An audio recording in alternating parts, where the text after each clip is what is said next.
Ukraine video streaming, huh? Oh boy. Oh boy.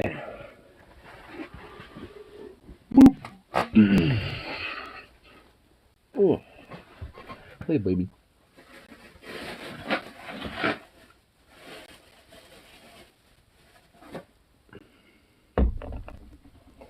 Hi, bro.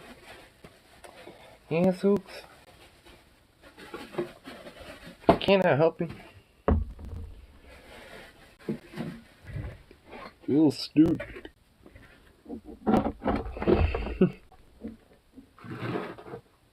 You have to paw at me?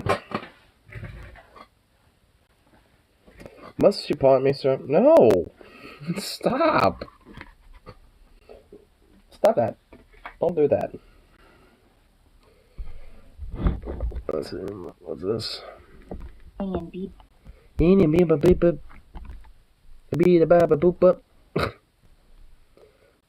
this first. There we go. Oh my goodness.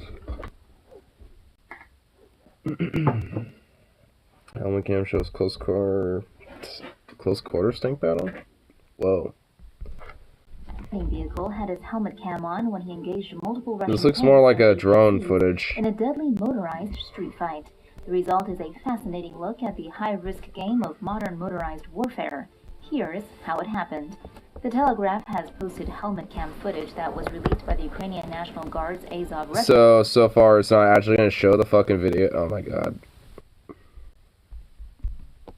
Street corner and sights a Russian T-72 tank. The viewer can then see the gunner aiming the vehicle's 30mm cannon and firing multiple rounds into the tank as the Ukrainian vehicle slowly backs up to get behind the cover of a house. In another clip, the same vehicle gets to another street corner, sights a Russian APC, and starts many more shells into the front of the APC, severely damaging it before speeding off. The BTR does it actually show the actual footage? It'd actually be nice if it showed the actual footage, but I've already seen it before. I already know what they're talking about. That's like 2 days old. I mean, it's just like... I mean, I already know about that shit, but I hate it when fucking YouTube channels do that shit. Where it's like, hey, video came out. By the way, here's not video of it. It's like, fuck you, news. You're gonna say there's a thing, but not even show it. It's like, go fuck yourself. It's like, in fact, I'm downvoting it just because it didn't. Boo. But I already know what it's talking about. I've seen it.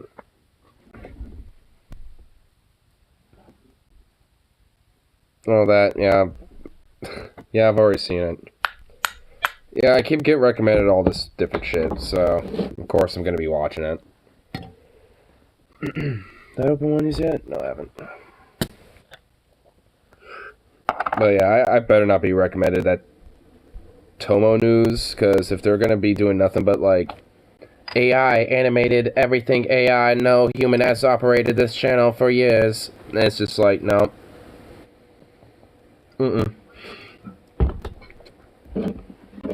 We could show video, but we're not going to show video because we are AI aliens and we are unable to process such and show you. So we shall make animated 3D rendering of that to mimic for human pleasure of viewage. It's like, ew. Show me the real thing, you uncanny, freaky channel.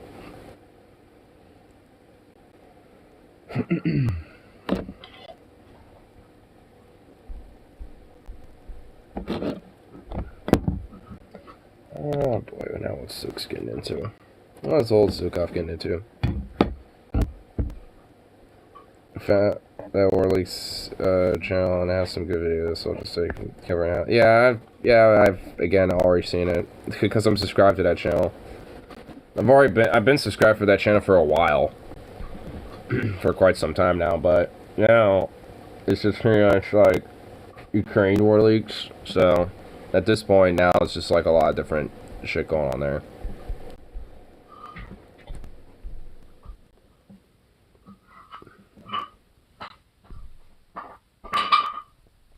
I mean, at this point, there's not even really much being uploaded there. Aside from, you know, occasionally. I found like there's this YouTube short channel that's been recommended to me, like, I guess for Russian shorts.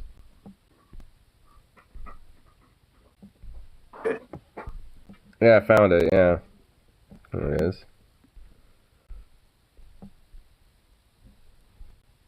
But it's definitely strange.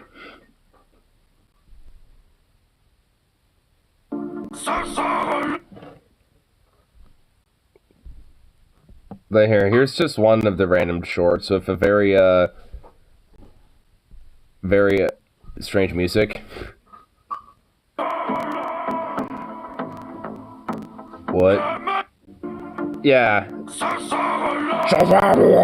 I guess some dude auto-tuned and drunk, and I guess these are Chechen fighters. And that dude's Russian patch was upside down.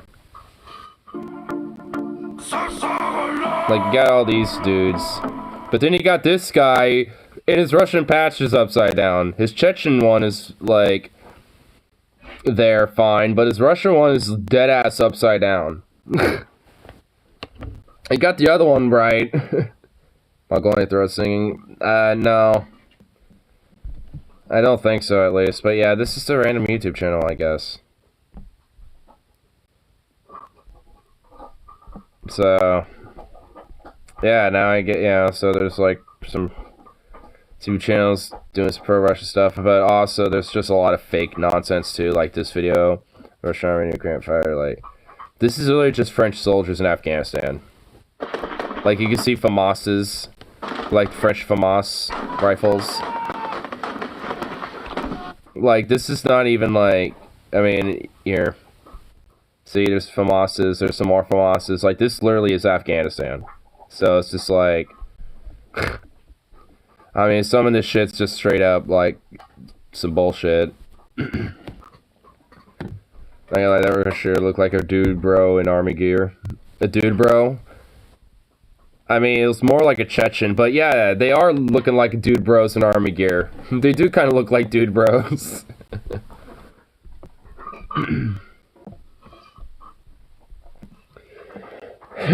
But yeah.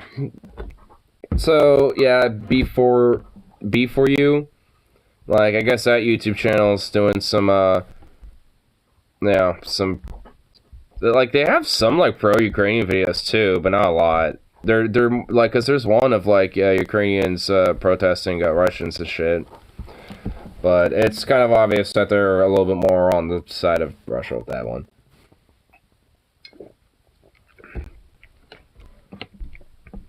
But, yeah, whatever. Propagandists and fucking fanboys are gonna be simping on both sides. And, you know, it's basically just, you know, putting out all the propaganda that they possibly can to make their side look good or look legit or whatever the fuck.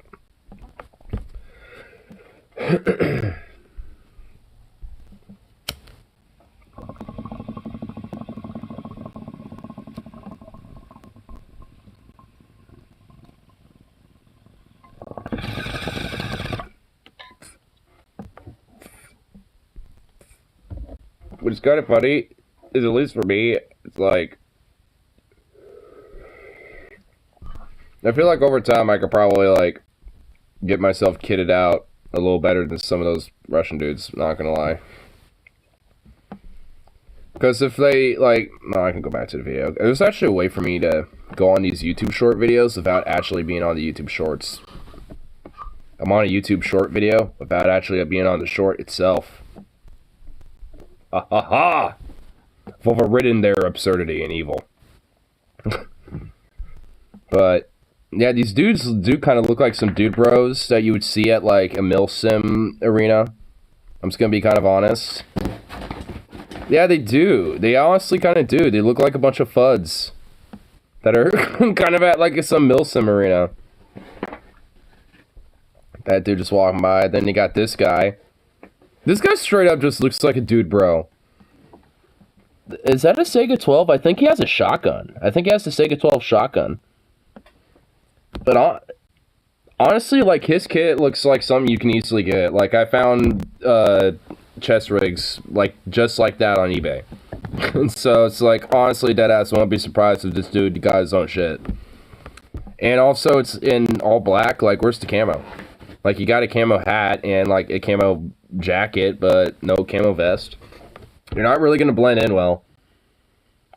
He looks like the type of guy who would try to steal your girl. He looks like he's trying to steal your girl, like, right now. He looks like, it's like, hey, girl. Your boy ain't in fucking mill gear, and look at me, I'm all tacked out, baby. Like, he already looks like he's trying to.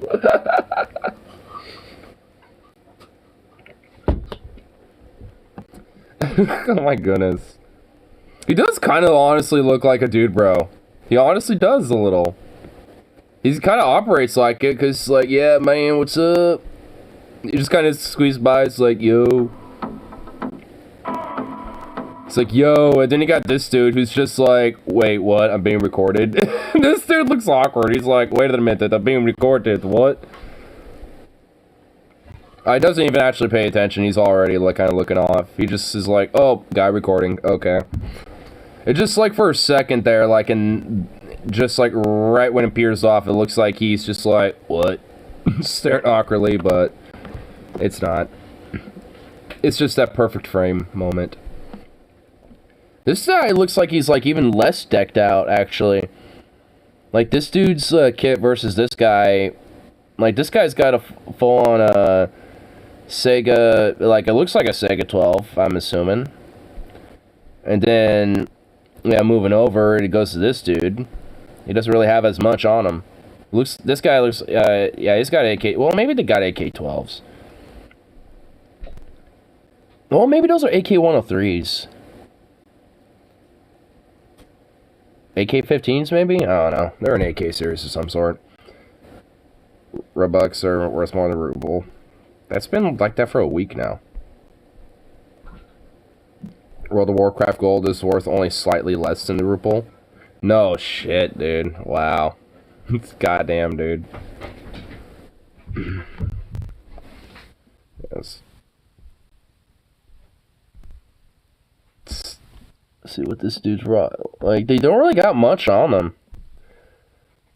Like, you'd think that, you know, they would have, like, some more supplies on their rigs, but they only really got some mags. Like, this guy looks like he has some other stuff on him, like a tactical knife and some shit. But, yeah, they really just got enough for some spare mags, and that's pretty much it. Yeah, like, this dude is not rocking anything else but mags. Maybe some stuff on the side there, maybe like a little side pouch, but he ain't rocking anything else. Like, dude, this guy's just straight up a grunt. Like, he's just meant to be a grunt. Like, he don't got shit on him. So, he doesn't even have patches on him or nothing. Not seeing any grenades. I mean, maybe, I mean, to be fair, I guess, you know, this video looks like it was probably, you know, at one of their main, like, FOBs. So I'm assuming that, you know, like, I was looking in the background, and that dude with the fat pack actually has an RPG, so it's like, they definitely got, like, explosive munitions. But it looks like they're only giving them out to certain people. As, it seems like that tends to be the case with their equipment. They're not exactly fond on wanting to, give all the nice big guns to everybody.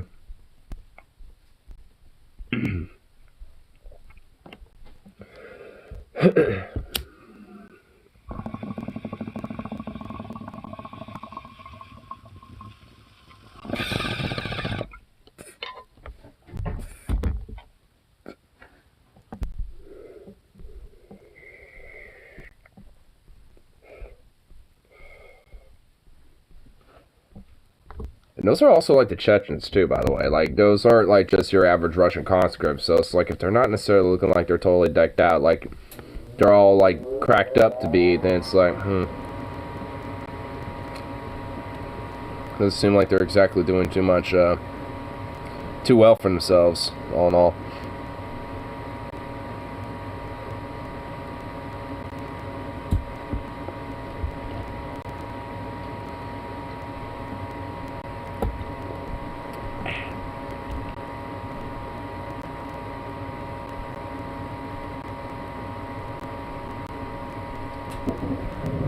Really?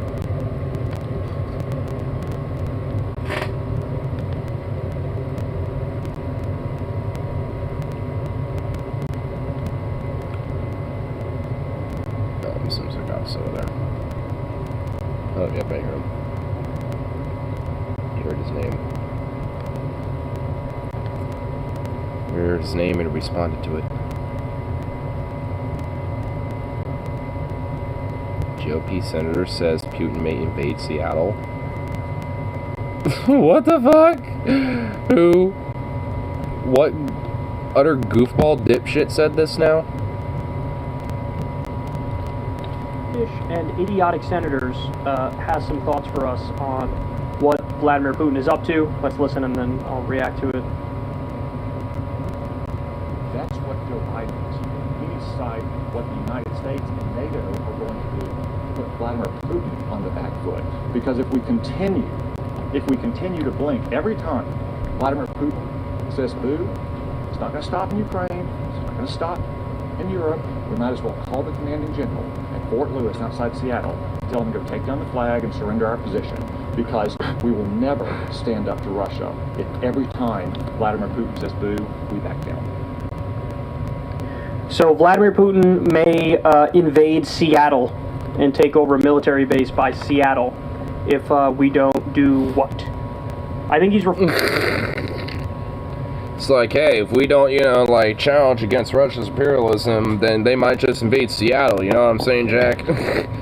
No malarkey, they're going after Seattle.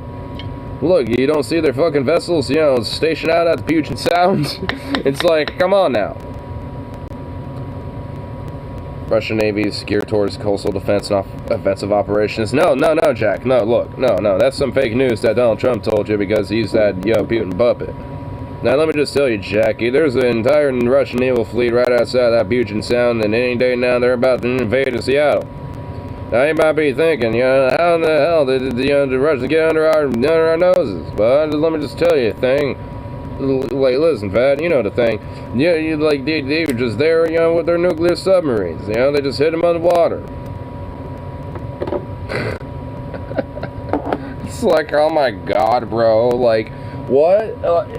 Like, I recognize this guy too, so it's just like, what's his fucking name? I'm blanking it, who cares? But, like, I mean, like, honestly, the only territory in the United States that realistically Russia would probably want to go after is Alaska.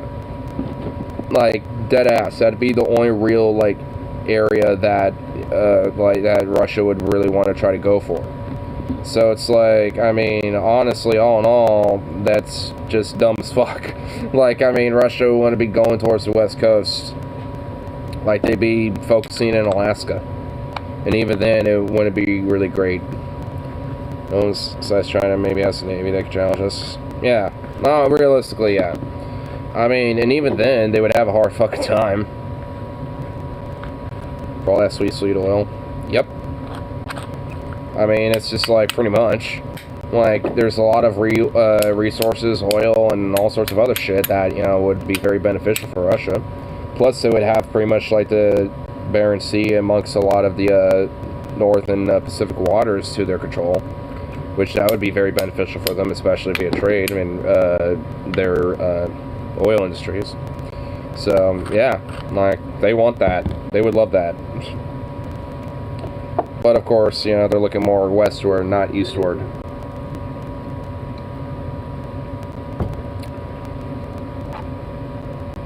Uranium up there, too.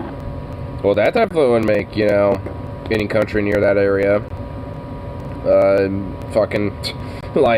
interested. Russia, China, the United States, hell, even Canada's probably thinking, like, how do we get trade deals that benefit us on that? I mean, it's just like, there's definitely some, probably some business stirs on that one. I'm shocked there wasn't more reported on it. I never heard about it, so, yeah, that's some new information to me. Probably just because there's just been so much other shit going on that it just kind of went under the radar. Yeah, because I guess there's a war going on, and all that, so. But uranium, gold, and oil are all up there. Yep. And plus, a lot of fishing industry as well. Like with a lot of the Barents Sea the fishing industry, that's also some of like the most dangerous work in the world. Really, is working like jobs up there in the Barents Sea, like working in crab fishing and all that shit. Like, there's a reason why the show Deadliest Catch, as much as that show was kind of half-assedly fake, you know, as most reality TV is, like, there's definitely some truth that that shit is dangerous as fuck.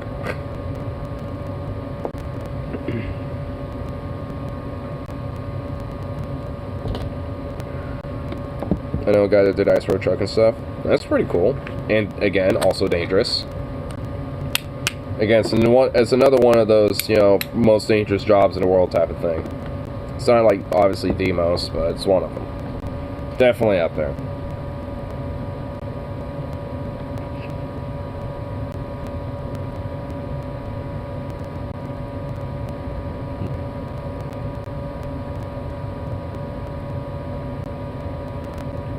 They played them 10 times what normal truckers get because of the dangers. Nice. I wonder how that was able to happen. Probably because of, you know, the Teamsters, I bet. Sure, Teamsters probably had a little bit of a influence on things like that, historically. That's still not enough to get me out on ice. It wouldn't be for me.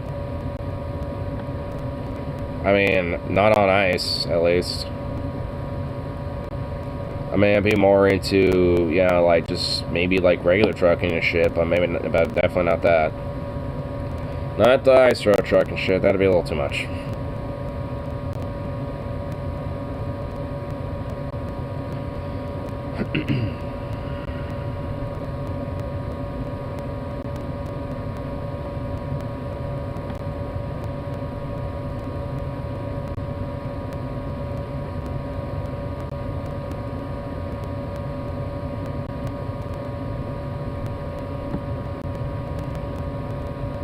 What's the biggest state in the U.S.? Alaska. I mean, it's kind of obvious. You got the islands and all that shit. That's part of Alaska too. Texas second largest. California third. Vermont.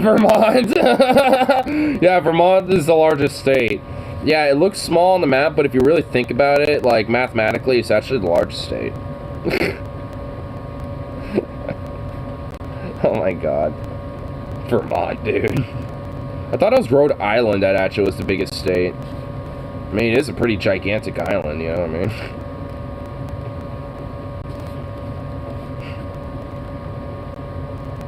Your mom, oh my god, wow. Well, this just evolved very quickly. What the fuck? Little Zugop taking a nap, so cute. So cute.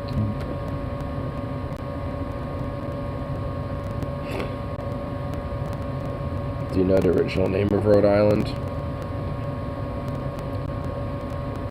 You know, actually I don't. I wanted to say something dumb, but I was gonna be like Quahog, but that's a city or a town. Is that even a real town, Quahog? Or Quahog? It was Rhode Island and Providence Plantations. Rhode Island and Providence Plantations. I imagine the plantations were probably, you know, a little problematic. Hence, we got rid of that part of old Rhode Island now. Plantations were a little problematic. You know, people weren't really too fond that we had slaves working it. I'm just going to take a wild guess and say that's probably what it was.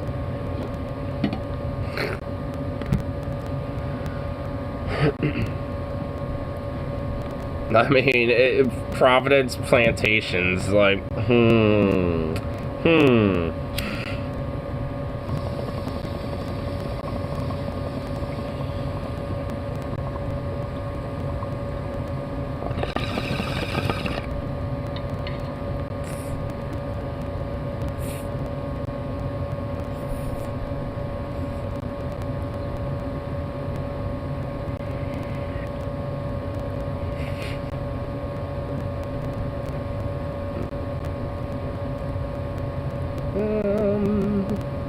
What's this? Oh, this picture isn't even A recent one. I saw a pic of a dude holding two in-laws, but it's a guy in like Syria or Afghanistan or some shit. It's not even a recent one. It's like, god damn it. I hate because now like the whole Russia-Ukrainian war is going on, like pretty much like there's just like a lot of different videos and pictures now that people are trying to say that it's from this conflict, and it's like literally no, it's not.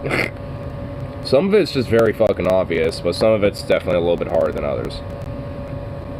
Like there was some like I was actually showing it earlier, but there's this video of like these French troops that were either in Afghanistan or Syria, and they have FAMAS rifles, and they were essentially like firing them at a range, basically. And or at least the first video was showing them in an actual firefight, and the second one was them on like some range or something. Where it's like Russia-Ukrainian firefight, indiscriminately shooting at fields and shit. And it's like literally no. It's like huh.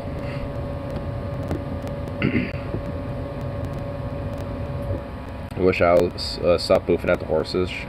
She sees them moving outside and boofs because she thinks it's intruders. Well, I mean, since I mean, you're probably living in an area where it's a little bit more chill for Doge to go and run out for a second. I mean, letting her run out, be like, yo, it's the horses. Go out there and look for yourself and come back in, you goof. Never come back in realizing, oh, they're horses. I think she'll probably be okay. But I don't know. There's been, at least during the daytime, Zukov will chill out if I let him outside when he starts boofing. But not all dogs, of course.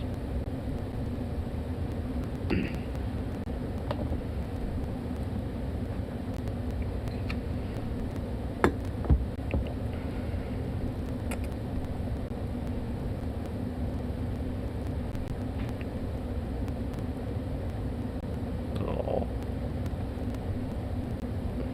Like this woman's voice. Whoa! Nancy Griffith, Ford Ecoline. She had a husband on her boat. She had 5 restless children. She was singing as sweet as a bobcat bird in that Ford Ecoline. Not like Zukov has a mailing booth. Well, because he's a male dog.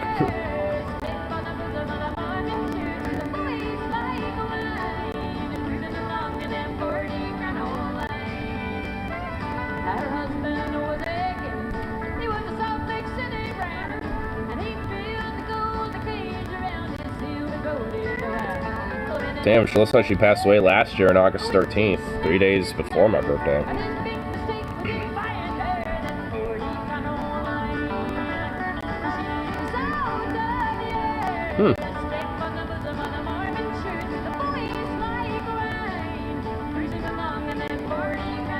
Kind of reminds me of like that Hazel Dickens kind of like type of country sound, at least with the voice. So it's kind of a labor song, Ford Econoline. I just have to make an assumption of that. See if there's like anyone that might have posted lyrics. There's better sound studio versions, but this one have a video for singing. Well, it's a live version, which is honestly probably more safer than studio versions, at least for YouTube's sake. And yeah, it doesn't look like there's anyone who posted lyrics, which is like boo. I'm curious about politics. Well, I gotta look it up real quick, see.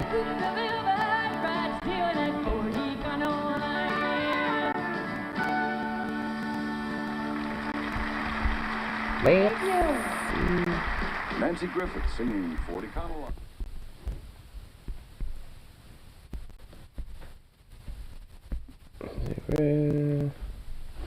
Here we go. Let's see.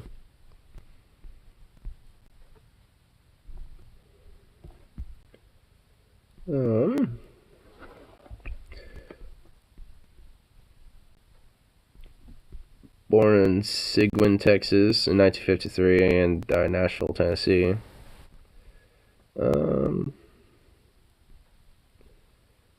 Griffith toured with various other artists, including Buddy Holly's band The Crickets, John Prine, Eris DeMent, Susie Bogus, and Judy Collins. Griffith recorded duets with many artists: Emmylou Harris, Mary Black, John Prine, Don McLean, Jimmy Buffett, Dolores Keane, Willie Nelson. Nice. Adam Duritz, singer of Counting Crows, The Chieftains, John Stewart. Really? Wait, which John Stewart? The musician. John Cobert Stewart was an American songwriter. Okay, so the different John Stewart. And Darius Rucker, lead singer of Hootie and Blowfish. Griffith had a backing band, which he referred to as the Blue Moon Orchestra.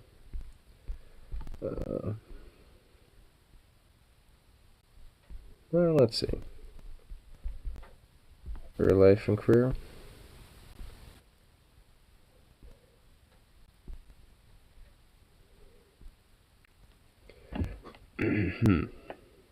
Let's see.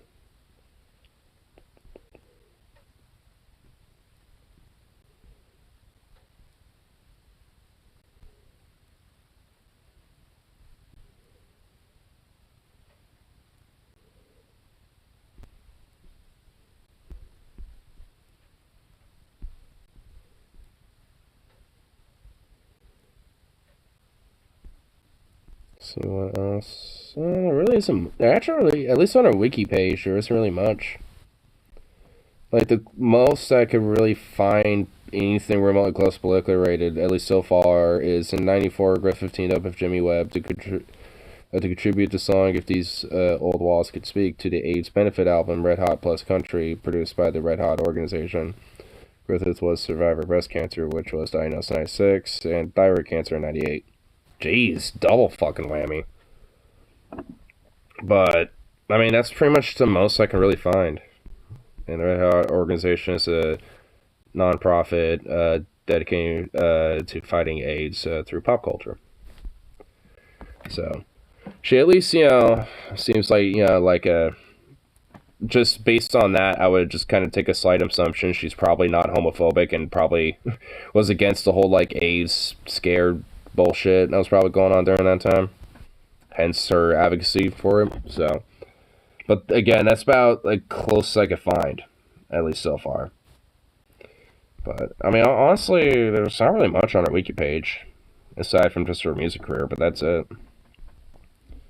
And her personal life doesn't really say anything for many different ways. Yep, because her personal life is just literally one little paragraph. Griffith's high school boyfriend John died in a motorcycle accident after taking her to senior prom. Subsequently inspired many of her songs. So she was married to singer-songwriter Eric Taylor from '76 to '82. In the early '90s, she was engaged to singer-songwriter Tom Kimmel. So, that's pretty much about it. It doesn't really say much.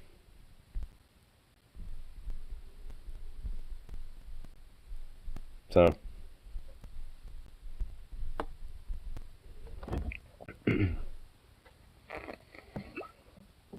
Which I suppose is a good thing, all in all.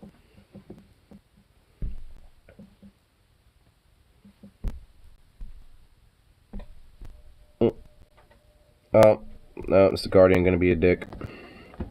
Okay, right. Folk Center committed to...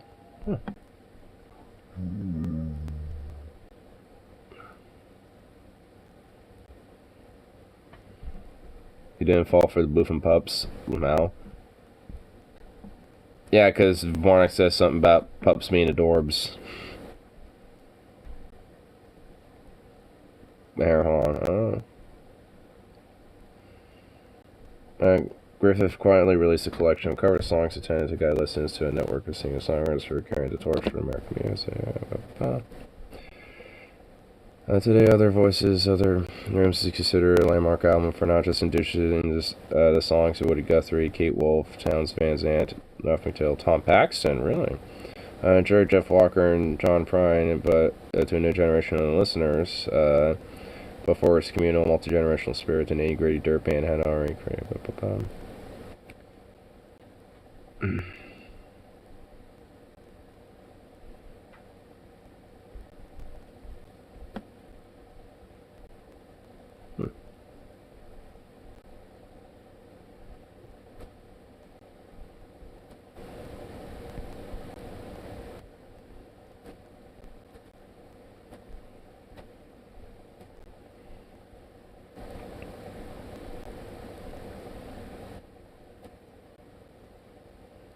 Or was often bluntly political. She was an activist, and her music she frequently conveyed the harshness of living among those not benefiting from the spoils of capitalism.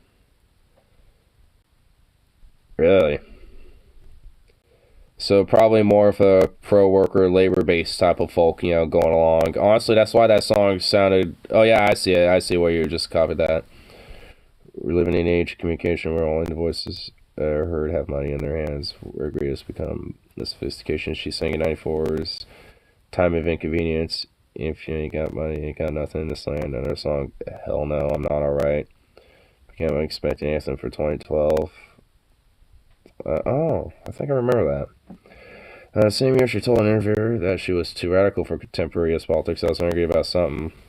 She said about hell no, I'm not alright. But apparently everyone else was angry about the same thing. Her album, The Loving Kind, borrowed the title from its Mildred loving black woman who, in 1967 Supreme Court case, overturned laws banning interracial marriage. The album also secured the death penalty due to environmental degradation, George W. But never addressing him by name. To do so was not Griff's style. Her poise, tasting collaborators and material in the evangelist, and she never wavered. Nice.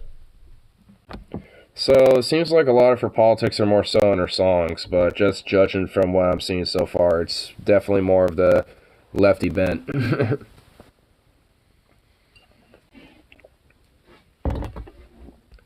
I feel like, honestly, country, in my mind, I'm starting to notice is kind of separated in kind of two separate, like, subgenres in a way.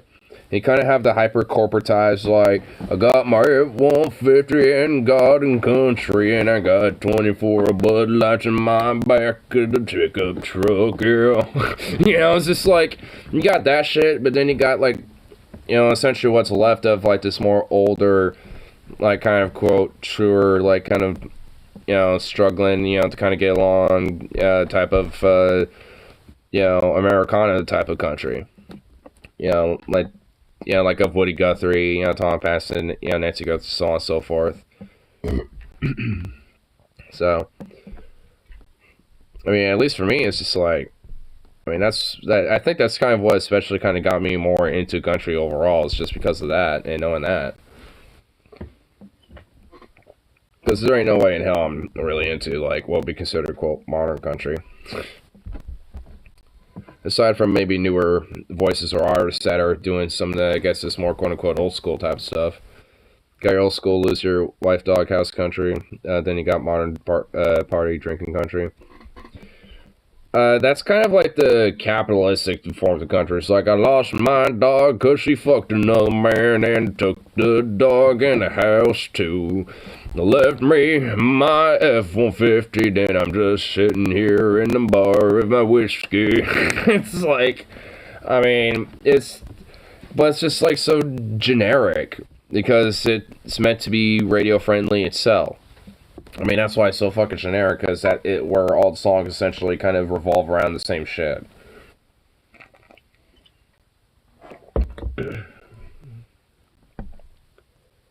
I mean, I guess by the same shit, literally just like the main 3 or 4 things over and over and over again.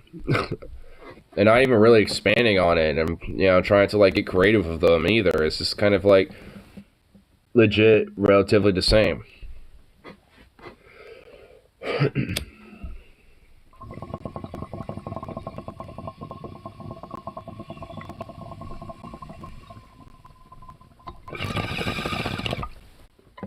Differently biased to make country music takes. Well, I mean, I'll rock and metal. Well, hey, don't get me wrong, I am too. But that's where a lot of my, like a lot of my core comes from. Classic metal, classic rock, alt rock. elements of like grunge and shit like that. I mean, at least at like the very early beginning. Yeah, at least when I was starting to get into music more deeply and shit. But like, you know, all in all, I think that's kind of what started my expansion into just these, you know, just in music in general. Like at this point, I don't really necessarily call myself like a alt rocker or metalhead or whatever else. I just call myself like a music journalist, just because, I mean, at this point, I just kind of like, you know, any and all music that just sounds good. Because I can find various different things about music that, at the very least, can sound pretty good. It doesn't mean there ain't shit out there, because there's definitely shit, but it's like, I guess for me, it's a little bit easier to sift through things and, you know, point out some of the good stuff out of the shit. Because honestly, there's been songs where I'm just like, hey, this rocks, but my friends are all like, this sucks. I'm just like, huh? Make an exception for Johnny Cash. Oh, hold on. Let me pull up some fucking country. Some more classic something.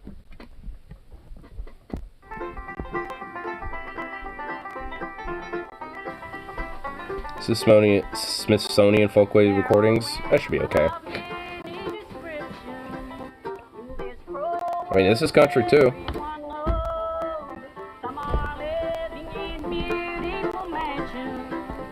And I'm wearing the finest of pearls. It's actually about Lucy Parsons. Speaking Cash, have you ever heard his cover of Big Iron? Sounds like a tired old veteran comparing it to a classic Big Iron, which is kind of popular for its time. Ooh, yeah, I don't think I have. I wouldn't be able to play it here because it's Cash. I'd get immediately yeeted. At least this, even if it does get copyright hit, I would be safe. Because it'd just be like, hey, there's gonna be ads and you don't get anything out of it. With courage and pride, we should need going anywhere.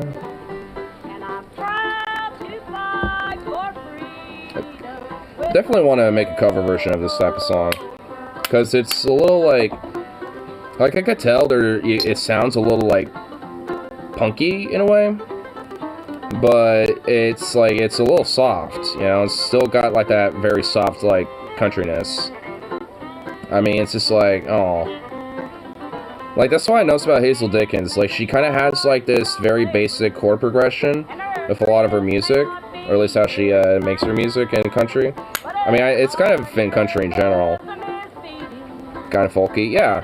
But also punk can be very folky. Like, the Dropkick Murphys is, like, a very great example of, like, some folk punk. I mean, so it's just, like, folk can very, folk can, definitely be, punk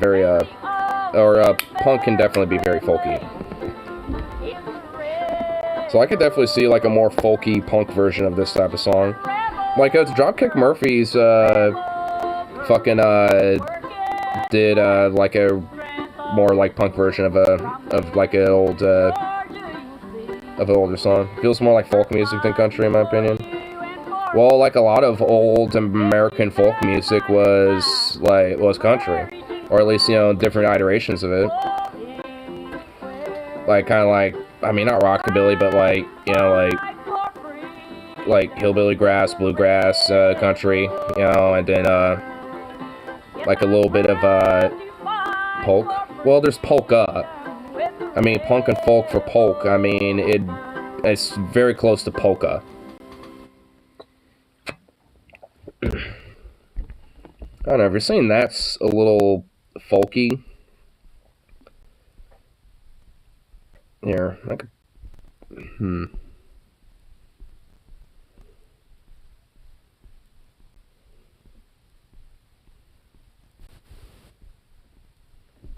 Oh, you know what?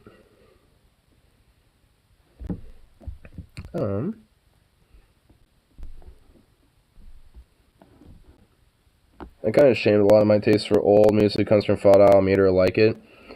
I mean, that's not even a bad thing. I mean, honestly, what got me more into, I mean, you wanna know how I first got into some what at the time I called oldies music, which I guess is technically oldies still, was Mafia 2.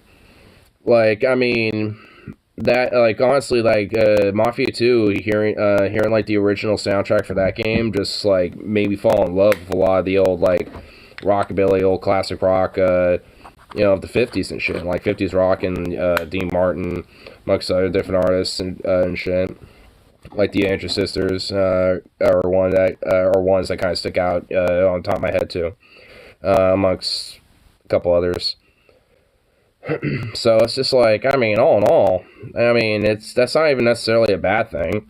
I mean, because if anything, it lets you figure out what those artists' names are, and then kind of discover a whole, like, world of music that's also related to those artists too.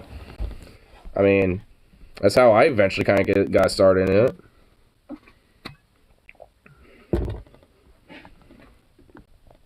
I don't want to set the world on fire. I just want to set a flame in your heart. I don't know if it goes like that exactly, but... My wallet. Well, I thumbing through my wallet. Is this... Would you consider this folky or country? Because I don't know, it still sounds a little country-like. I mean, it's still like country folk, but it's like, I don't know, I think at least especially for Americana-style music, it's kind of easy to intertwine the two, I guess. You got pretty good for someone not knowing how the song goes.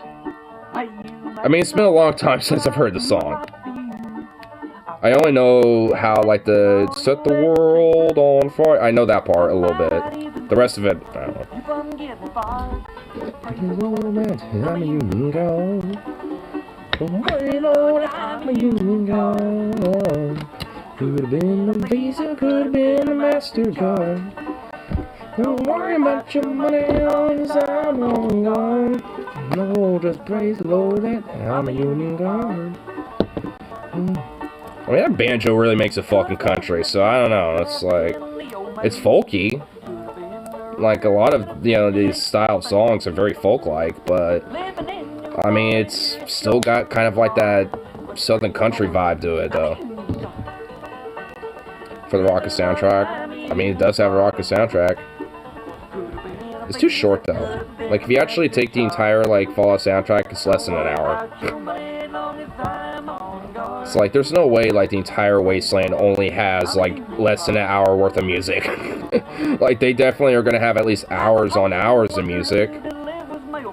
Big Iron, so I'm gonna turn the volume up for her. Because this is a fucking banger. It's a legit banging song. I mean, it's like, come on now. Praise the Lord that I'm a union guard. No, could have been a Visa, could have been a MasterCard. Don't worry about your money as long as I'm on guard. Just praise the Lord that I'm a union guard. Praise the Lord that I'm a union guard.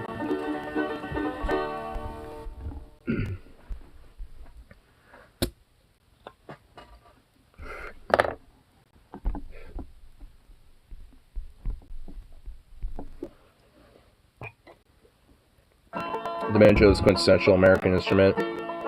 Well, it didn't originate in America, but it became essentially a main icon for a lot of Americana-style music.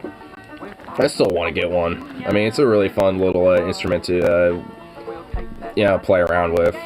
I've played around with them before. I'm not exactly great at it. I mean, I've played I mean, when it comes to string instruments, I mean, like guitars, stuff like that, there's similarities. They're in different tunings, and also usually most banjos have that other notch for that first string, where it's like halfway on the actual neck. But not all banjos do. Some banjos don't, you know, because you might get a 6-string banjo where all of them are actually like, you know, kind of like a traditional guitar would be. But I mean, when it comes to playing them specifically, there's a lot more of a different technique to it, and that's really the key to figuring it out. Then in Fallout 3, most of the records for the music were destroyed beyond repairs, so they were just playing the bits and pieces that survived. Well, in Fallout 3, but New Vegas is an area that was more preserved because of Mr. House taking out more than most of the nukes in that area. So for so for the New Vegas area, there would be more music available. Was it originally some sort of African instrument? Yeah, I think some of the first origins of banjos come from places like in West and Northern Africa, if I remember correctly. I know there's, I think there's been other, like, you know, like, forms of the banjo, so to speak, you know, that go, not just from Africa. Like, I think in Western Europe there was kind of, like, their own versions of it, but I don't think they called it that at the time. I mean, pretty much like, you know, how, like, a lot of these string instruments have their own different little folk names for these more folksy stringed instruments. Not gonna lie, if Bill Clinton from the 90s played the saxophone me, I'd melt like global warming melts ice sheets. I mean, hey, honestly, it's just like, if Slick Willie can, you know, play the sax, I just get my guitar and be like, hey, I play, you know, hey, let's do these 3 chords, let's just fucking jam out, bro. Just be out in the streets and just jam for a bit. I do it.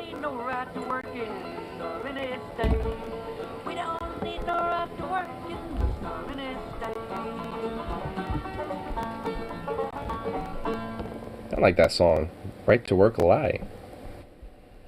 Because, yeah, any state that has the quote right to work is some bullshit, and that whole phrase in itself is a fucking lie.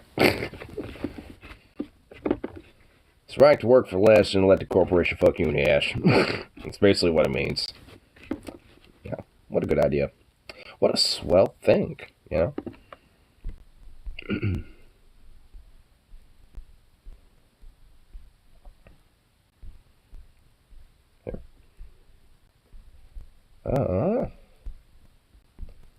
Guess I'm not having too many. Oh, actually, I was listening to this at work. This is actually a fucking insanely epic version. Oh, wait, hold on. Let me pause this first. Let me look at the, set provided by YouTube by the Orchid Enterprises. Fuck, you know, that makes me sketch to play it, though. It's by Panopticon? Panopticon.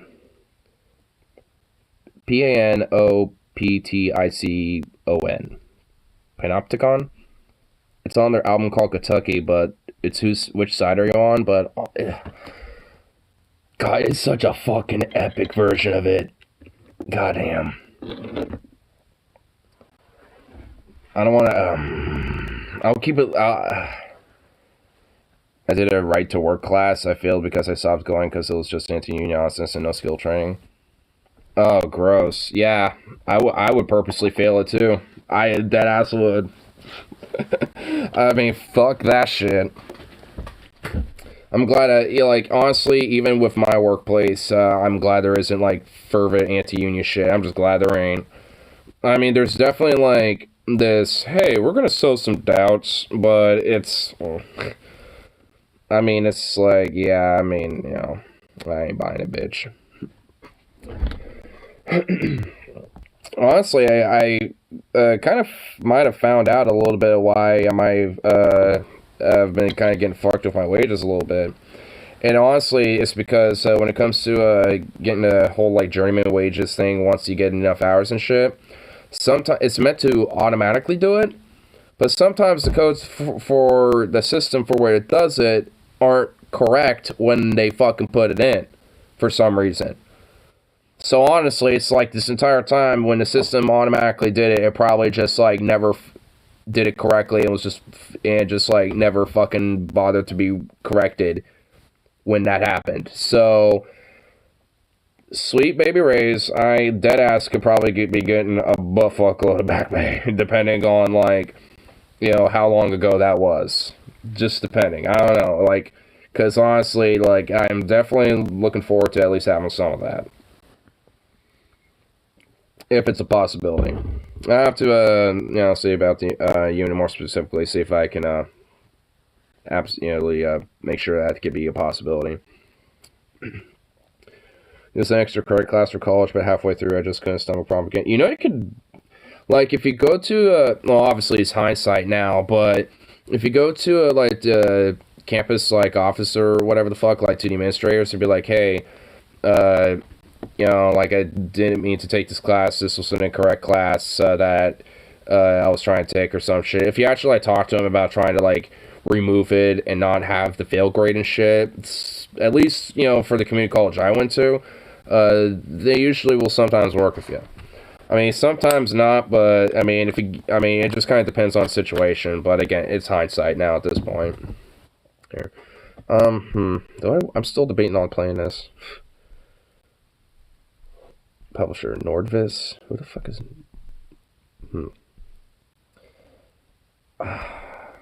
Yeah, I'll just keep it low.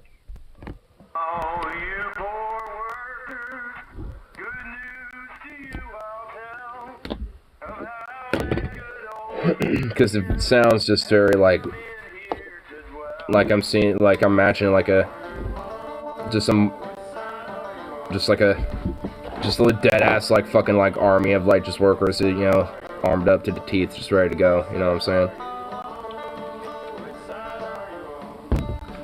Very country like though. It's like a country war song almost, if that could be a thing. Whoa. Sunflowers? Speaking of arm to the teeth, ready to go. Yeah. You know what's the ultimate travesty is? Soviet anthem is copyrighted. I know, that's the most fucked up thing about the Soviet... How is it copyrighted? Who the fuck owns it? What motherfucker owns the Soviet anthem? Like, what the hell? I mean, it's just like... Ugh. That makes me wonder who owns the East German national anthem and all these other anthems that are, like, from countries of, you know, past. I mean, because this is like, what the hell?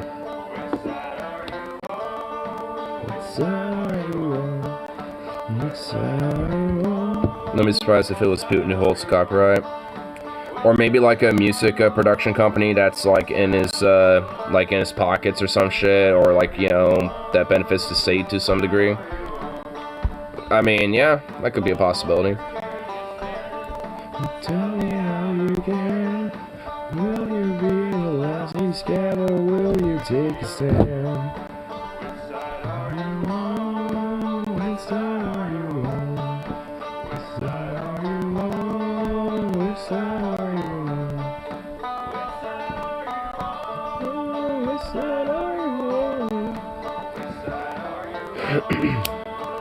Through songs. Through. This is why I love it too, by the way. They interchange into "Oh Death" for a second. Oh death, please spare me over for another year.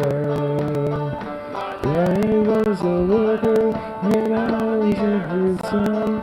With a few little workers, and every battle's won. I really love that, just like just that one moment to have "Oh Death" kind of like plop into the song too.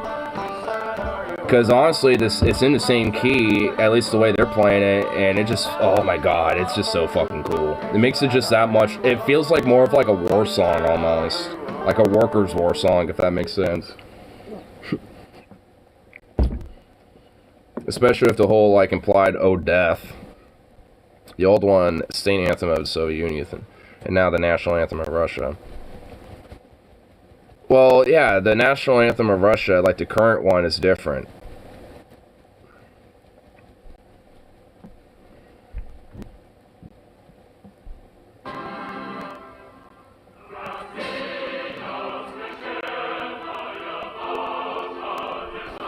I mean, it's a little different. Similar instrumentation for sure, but it's actually, I think, in a different key. Here, let's see.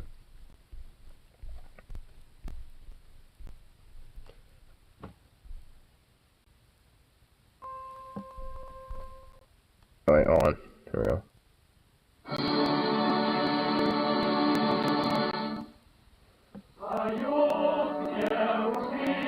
This is a 1944 recording. They can fucking suck my dick with this fucking copyright. It's Red Army Ensemble. This is owned by the people of the Soviet Union, comrade. Go fucking eat all collective Soviet dicks.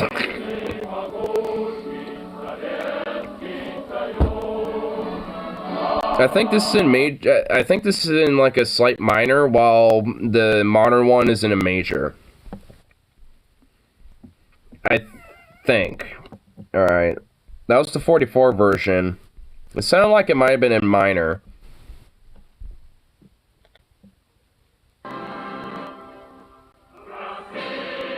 Yeah, this sounds like it's in major. Yeah, so I think. Yeah, so there is like some slight differences in the instrumentation, but ever so slightly. It's more of like key change more than anything. I'm sure probably, like, you know what, wait, what am I thinking? There's like the actual like music right here. Yeah, okay, yeah, that's in major. Yeah, there's nothing going on with that. Yeah, that's the original one. Okay, let's look at the, okay. Let's look at this one, let's see.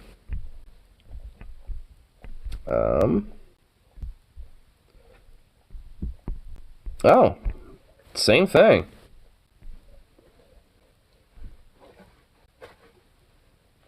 I wonder why it legit sounds different. Like, it sounds like it's in just like a slightly different key. I mean, the same, like chord shit, but, like, just in a slightly different key where it adds, like, a little bit more, like, less, like, warmth to it, I guess? What are you doing over there? What are you doing?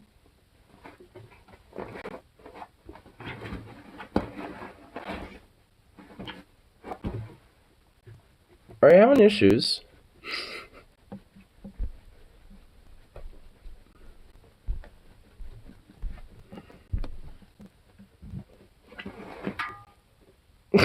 Yeah, I think he's having some issues.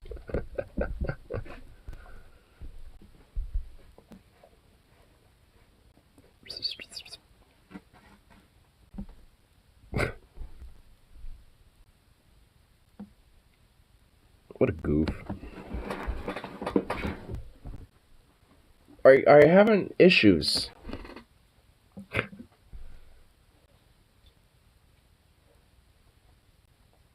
My goodness.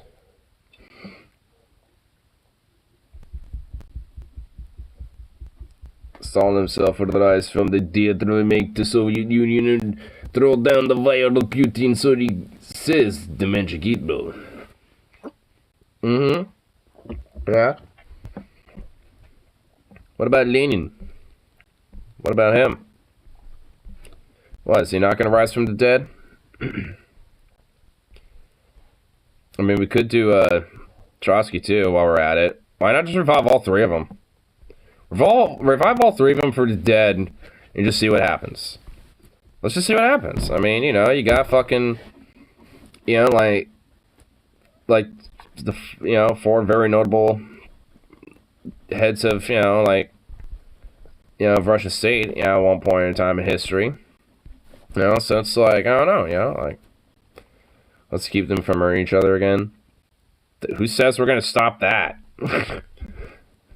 Like, who says we're gonna fucking, like, you know, worry about what the fuck happens once they're alive? Just put GoPros on them and just see what happens. Like, I mean, Trotsky would probably still be sore for the whole ice pick incident. Oh yeah, dude. Dude, I'd be putting some money on him, bro. How much do you want to bet, like, he will, like, you know, go up to Len and be like, hey, what's up, man? Man, old times, bro, old times, how's it going? And he's like, yeah, how's it going, little comrade? What about old Stalin, my old friend? You know, where do you ever go to? He's like, oh, yeah, that worthless son of a bitch who put this in my fucking head? Oh, yeah, I got a few words to say to him. You want me, you know, tell some of the story about what he's been fucking doing when you were gone? You know, it's like, dude, Trotsky would give him the lay down and, bro, it'd be just a 2-on-1. In fact, you know, Putin would probably just, you know, like take in Stalin like he does like fucking Lukashenko or some shit and make him like a little puppet boy. So if anything, it would just be a 2-on-2. Well, I guess it's technically a 3 because you got Lukashenko over there being a little cuck bitch. So, I mean, you know, so I guess, well, I guess more or less like, you know, combine the cuckery of the two, you know, and it'd just be 2, you know, or just 1 overall. So yeah, it'd be like a 2-on-2. I mean, because like, what the fuck does Lukashenko ever do? Like, what does he actually fucking do?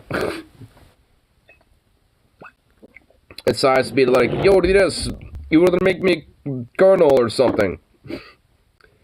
Unironically, like, I saw this video, it was a little bit of a meme, but it's an actual video of, like, back in, I think actually, like, a couple months back or something like that, where Putin promised, apparently, to Lukashenko that he would make him colonel of the Russian army, apparently, even though he's the leader of Belarus, you know, if he helped him in Ukraine or some shit, and he was just like, oh yes, you know, we'll be able to reestablish our Soviet Union. This is Lukashenko. You know, reestablish our Soviet Union, and he'll make me colonel of his great red army.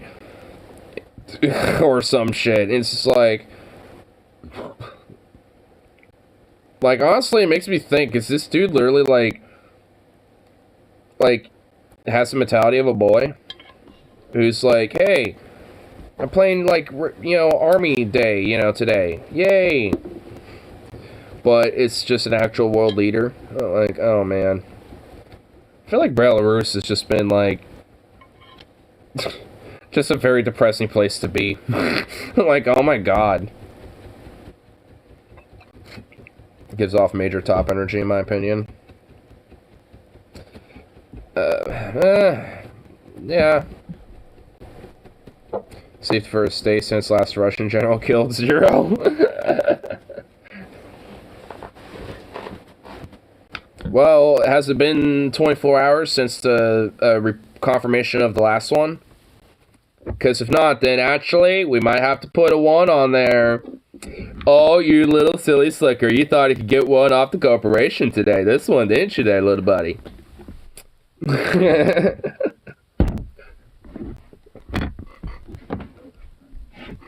Maybe, yeah. I don't know. I mean, I actually don't know. I don't really got too much sympathy for the generals and shit when it comes to that, so. At least they're not armchair generals where they just kind of sit on their ass and are actually kind of like on the lines where they can, you know, kind of, you know, lead by example, wink wink.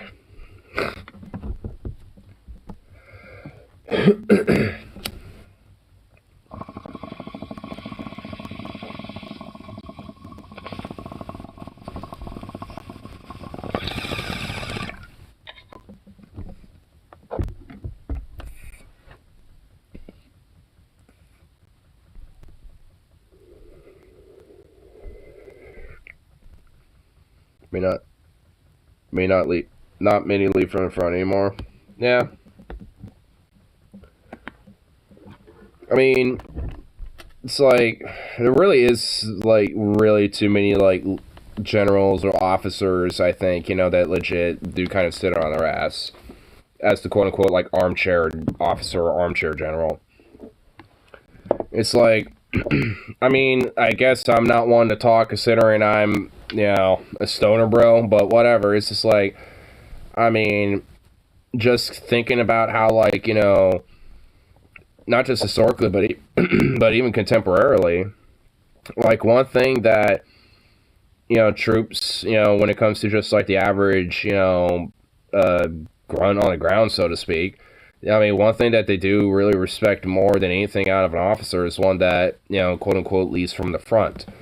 I mean, that doesn't literally mean, like, they're, like, right up ahead, you know, like, let's say it's a great war and the officers are all, like, above the trenches, like, all right, lads, are we ready? You know, it's just like, they're not doing that, you know, but, like, they're on those front lines, though, you know, they're actually there with their troops and shit.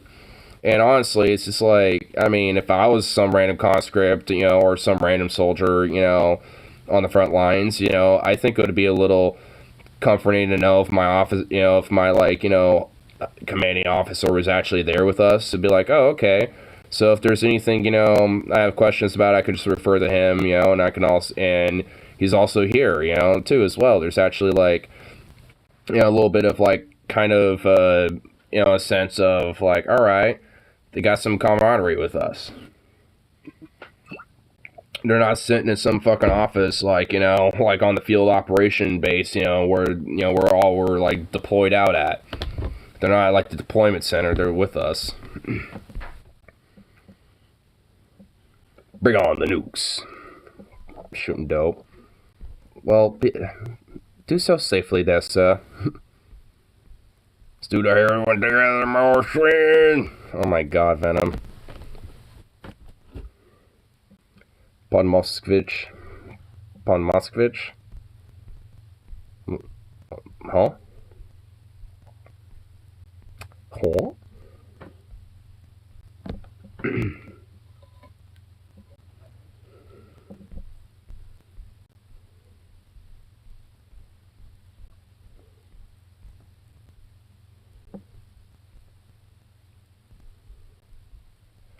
Oh my god, I keep getting recommended Granthams, like, recommended, like, kit get-outs, and it's like, holy shit. I looked up one about chest rigs once, and now I'm getting recommended, like, all of his videos about it.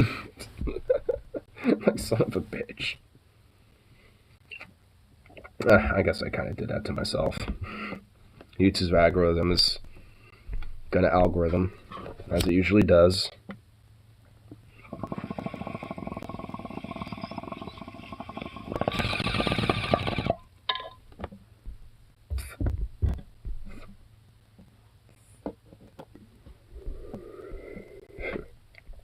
Whoa. Authorities arrested 108 people in a mass human trafficking sting in Florida, including 4 Disney employees. Yo. Fucking Florida, bro. Yeah, I actually, bruh.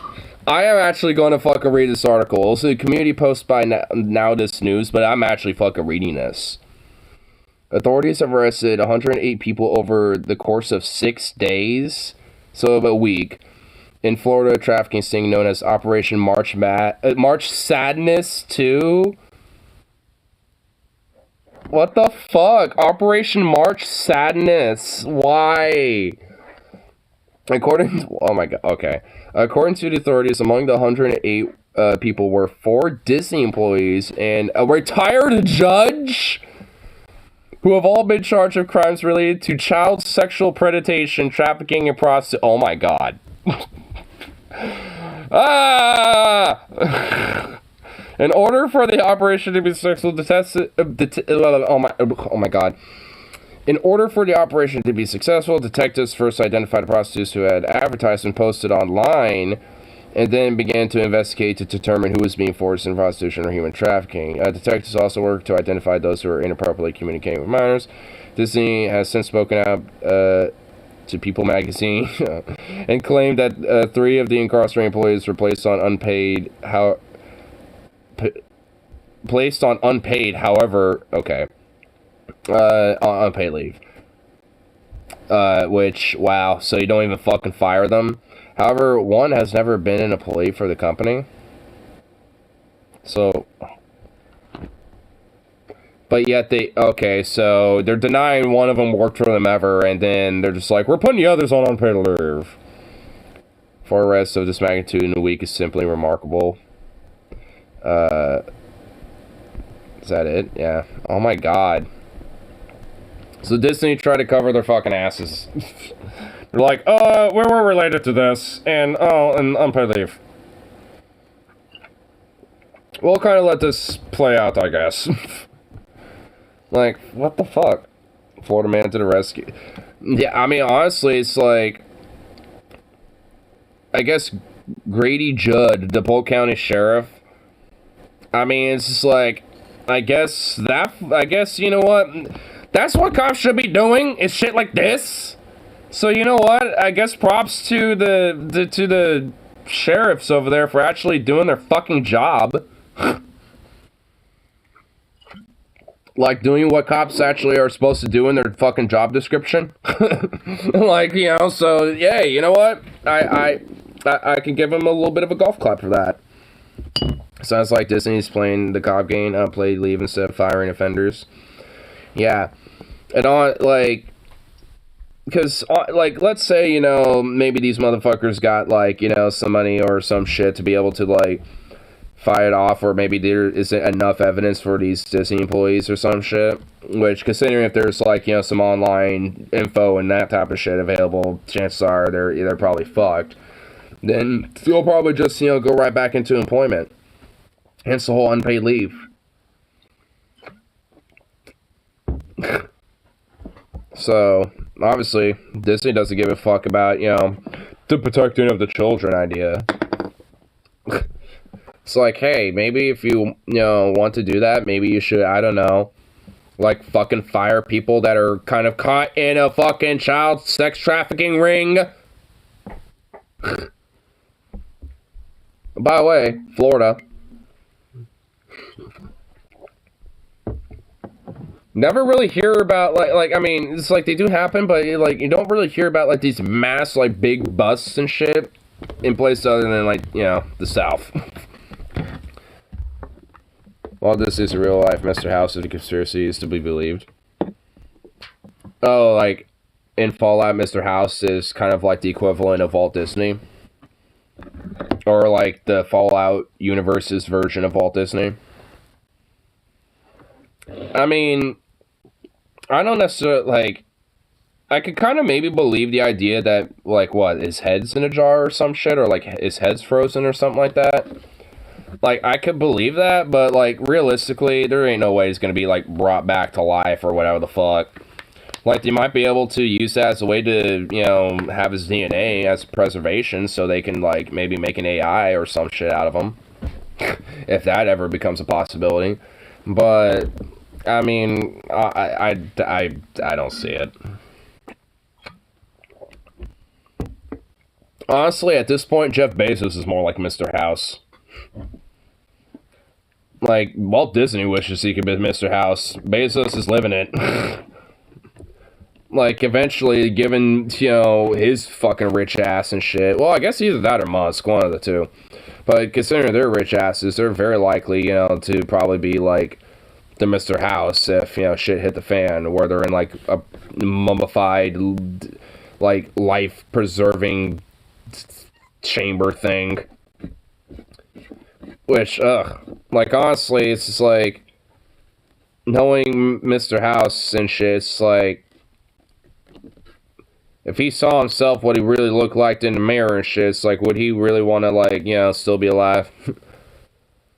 Honestly, it's like, how would he not, like, go batshit insane, honestly, if you think about it? Like, I mean, he's kind of, like, alone aside from his robots, you know? So,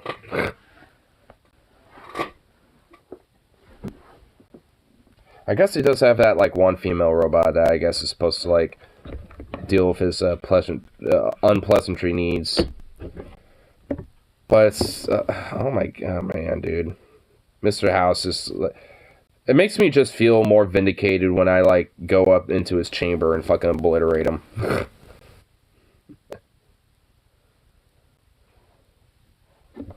Speaking of Overlords, have you seen the latest Stellaris DLC pack trailer? I'm excited for Reign and Vassals. Oh, really? Got a chamber bot. I mean, I don't know if you played Fallout New Vegas, but but Mr. House. Well, here I can actually show a video of Mr. House and shit, and his little, like, bot.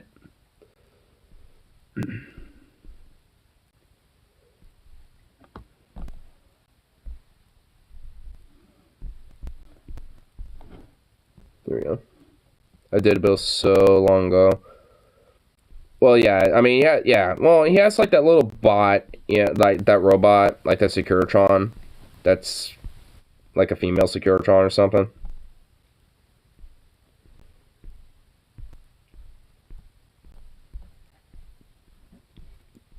But chamber bot. I don't know why I said chamber bot.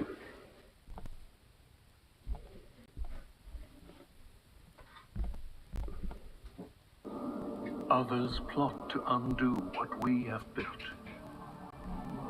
desperately trying to emulate our progress through empty promises of prosperity.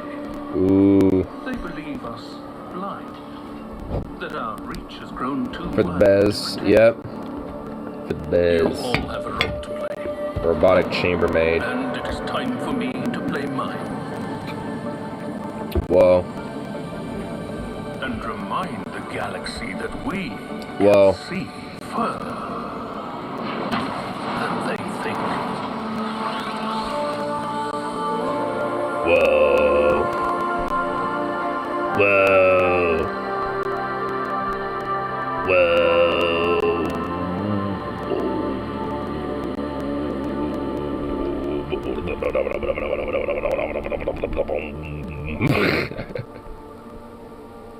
Dramatic music of intensity and cosmetic existentialness.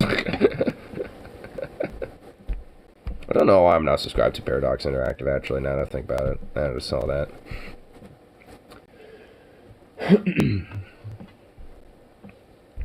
Yeah, fun game. Hopefully here pretty soon I'll actually eventually get that little laptop upgrade, so... at least, well, I guess more of like a half upgrade, but eventually I can actually start playing shit like Star Wars again. Like reading Dev Diaries are very interesting, looking at the minds of developers. Oh yeah, I mean, especially when it comes to like looking at what they're kind of thinking about doing, you know, moving forward with the game. Which I'd definitely be kind of excited to see what they do.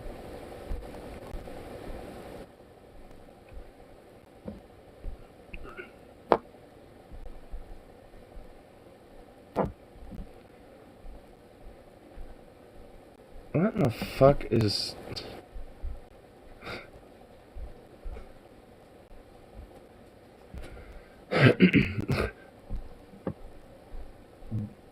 Abortion is literally just sending random fucking gibberish in text form.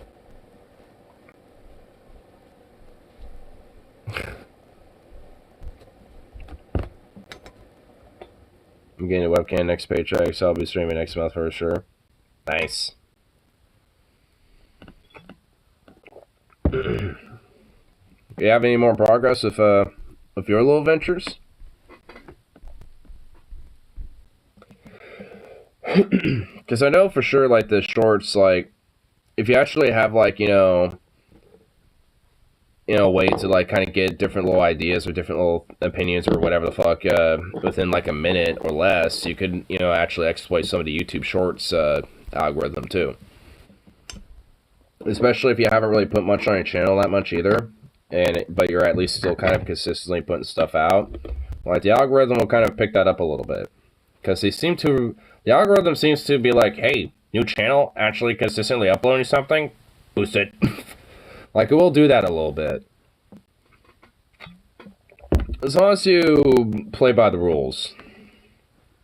Not sure about them. Oh, yeah. I mean, don't, like, if you're, you know, questioning about them, then either, like, the best way to do it is probably just, like, either redo them, or, just kind of like see. Mostly me just introducing various animals of the farm. Oh. Well, yeah, I mean, if you're not too sure about them because, like, you know, the animals are being weird or awkward and being dorky or whatever the fuck, then probably better just maybe wait until they're a little bit more chilled out. I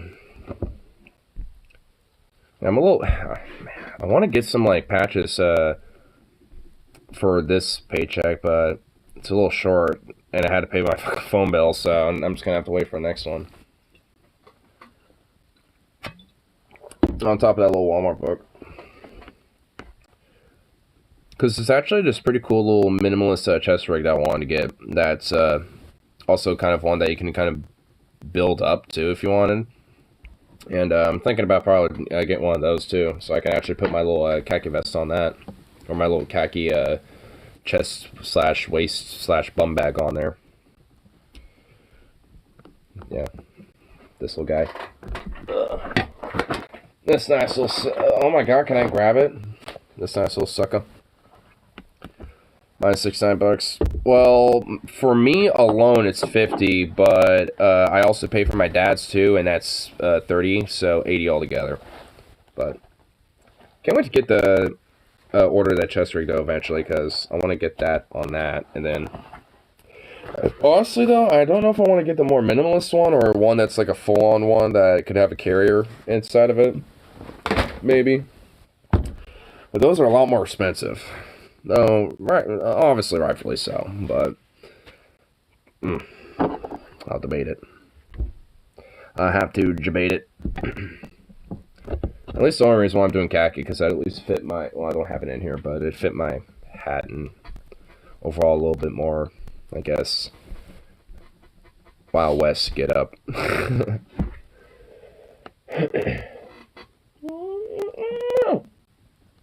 Little Yanni boy. Look at that little tail go, you goof. Used to have Verizon, but they're ridiculously expensive now. Oh. I never had them because I always heard they were shitty.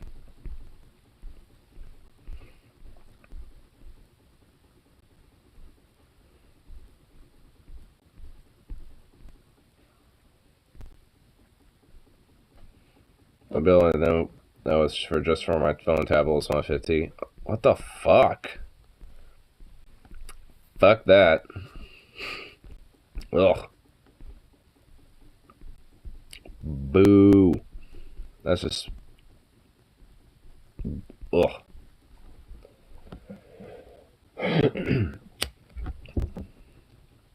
Why should there be a phone bill that's straight up like 150? Why?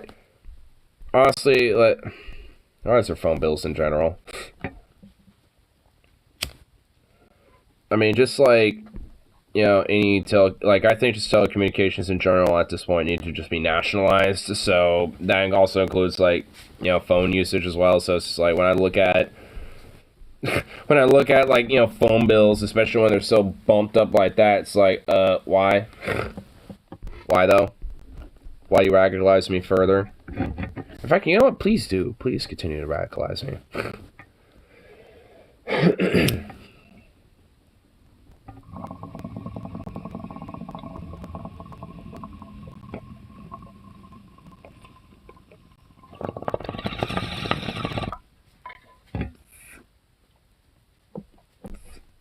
Yeah, it's all you are looking for is capitalism. Well, I knew the answer.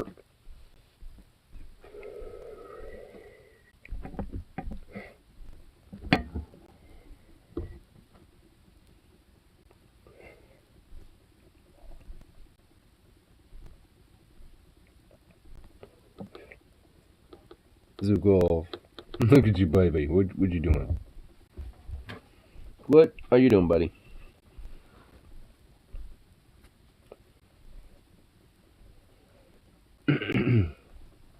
Goofy baby. Here, pump down a little tune.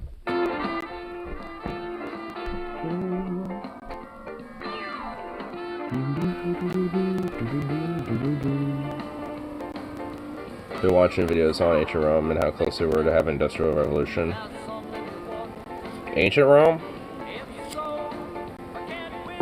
I mean, I don't know if they were like that. I don't know, like, if they were, like, you know, capable of getting to, like, industrial revolution.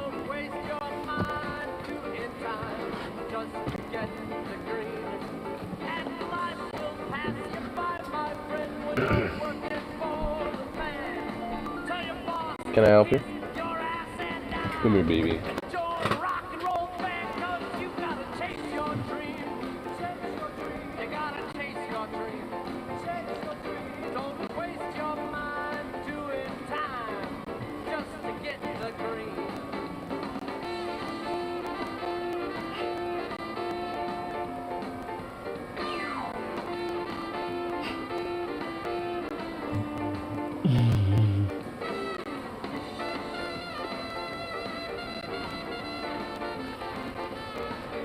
lasted just 100 more years, they could have developed proto-industry and kept the empire together with early industrial tech, maybe. Like, early industry? I mean, maybe. I guess with, like, you know, with things, you know, so massive like aqueducts and shit.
I just find it fascinating because their own form of ground is so radically different from anything else we've experienced.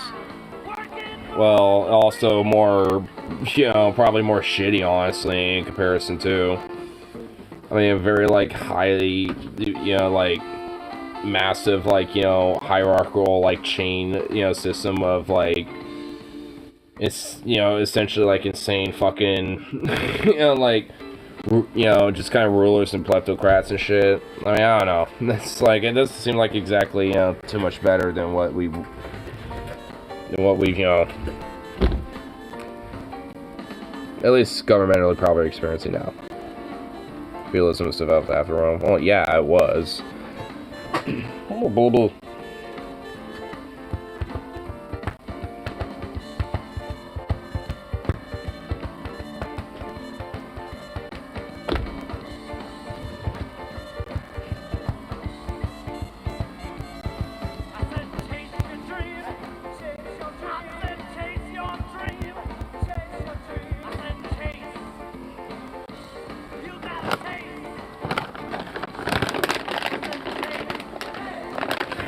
There you go. Up.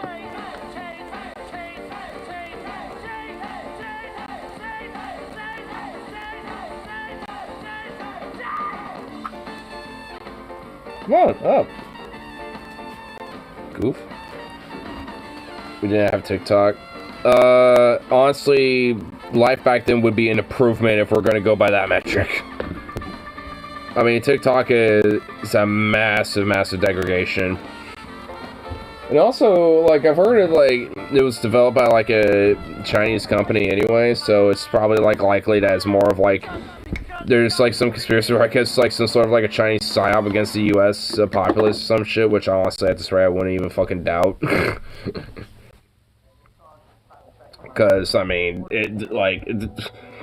just knowing this fucking world in this timeline, it's, just, like, it could be.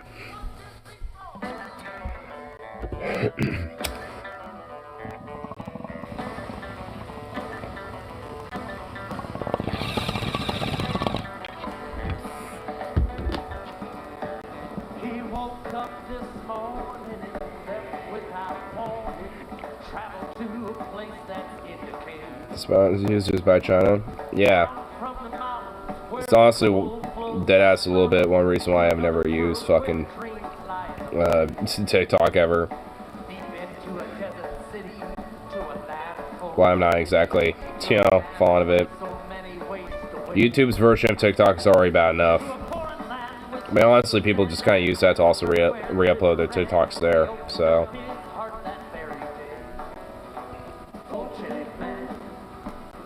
It surprised me in slides, but hey, America does too. Well, yeah. I mean, America does it too, so definitely does surprise me with that. Facebook and Twitter. And pretty much all the other social media platforms. Google, YouTube, so on and so forth.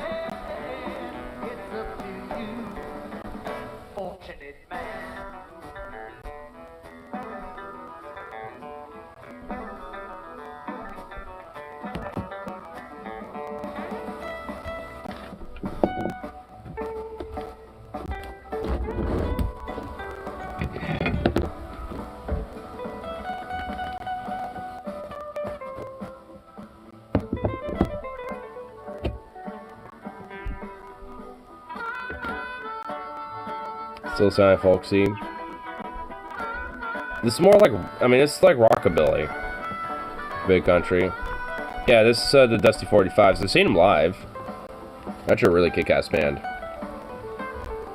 I remember that, when I saw them live, when they were, when they played their song, Chase Your Dreams, they were saying, just want to let you kind of all know that, you know, this next song, you know, is a little bit of an anti-capitalist song, because we're a little bit socialist. And, you know, and then it just kind of went off into the song a little bit, and I was just like, oh, damn, bro. Dusty 45s are actually pretty fucking badass.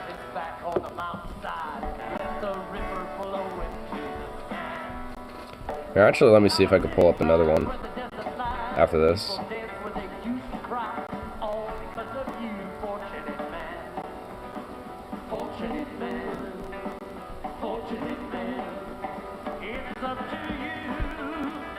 Because this is a pretty cool thing that the main guy likes to do with his with the trumpet, which I find pretty fucking epic. Honestly, like, here, I won't spoil it too much. I'll just kind of let the song play out first.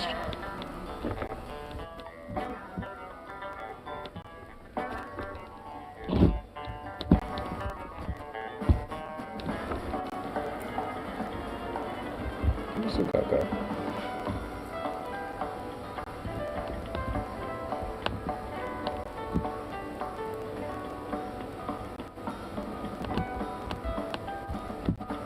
I also definitely wanted to see him live again at some point. Yeah, I should probably see if they're actually, you know, thinking about a tour at some point. Because that would be pretty legit. So I'd love to see him live again. So I like to remember is when I got to press by countless people said the rule cadence was absolute divine, even, and we cast them down mostly.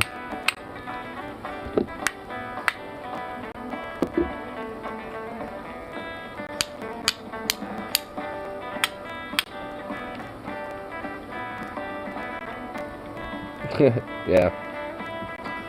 One day capitalism would be a thing in the past. Well, of course it would. Just like how feudalism was a thing in the past. But even then, even back in those days, you know, or like even today, I mean, you'll still find people that, you know, still somehow want to go back to those times.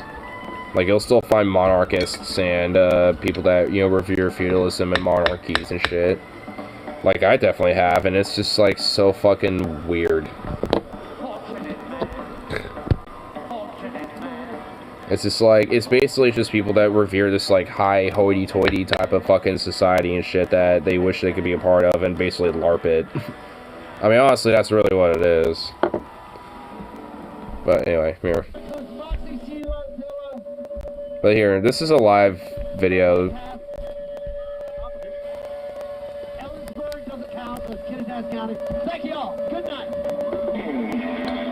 They're playing a cover version of Miserulu.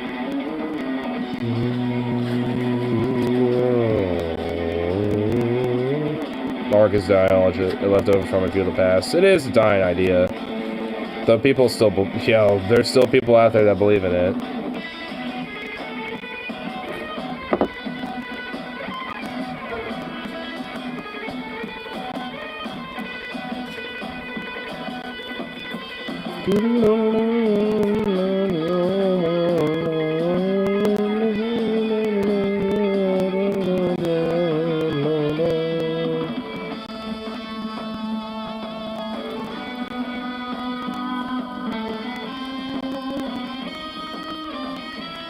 Got Jim Carrey in the background just slapping that bass. I mean, I'm not gonna lie, it kind of looks like Jim Carrey back there.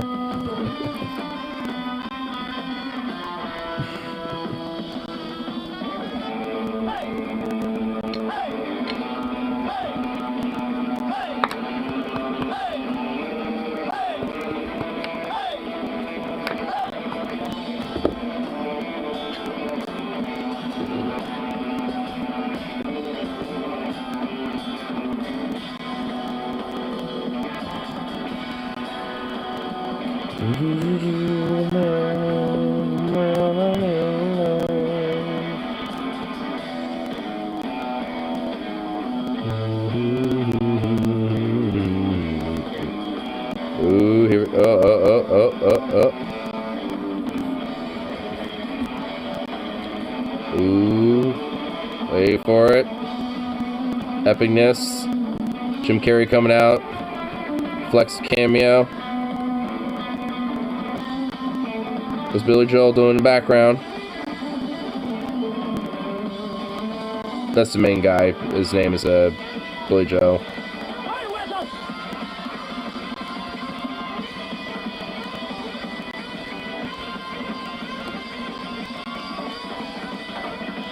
What's he doing? He's doing something.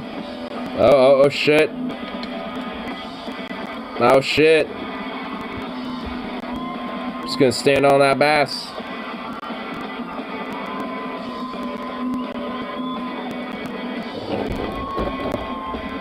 And a flaming trumpet, what?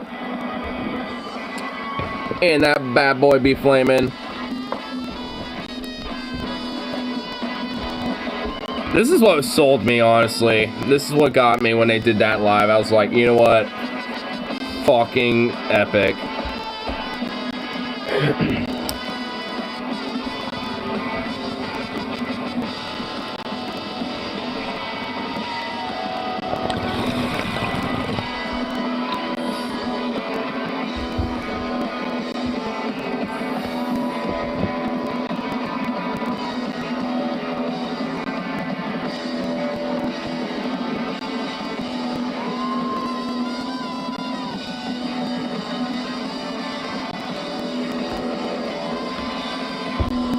What's the Leprechaun's favorite musical genre?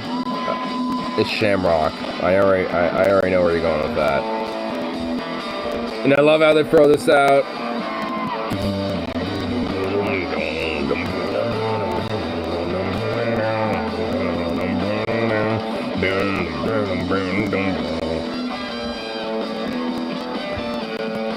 Ah, dude, these guys fucking are just too good.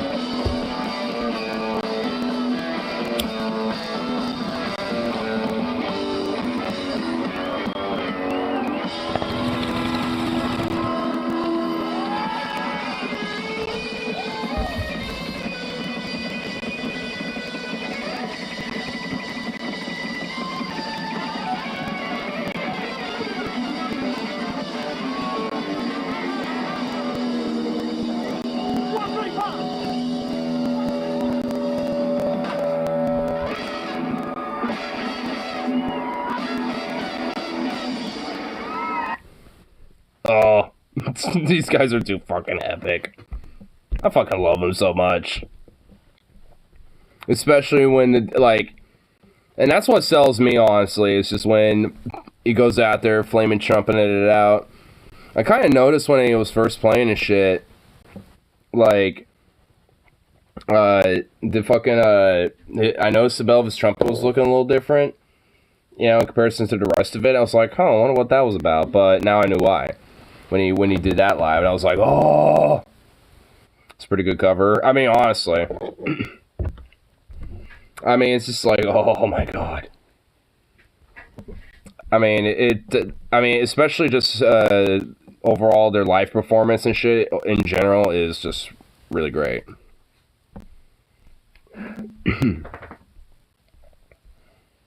Baby, oh, look at Zero.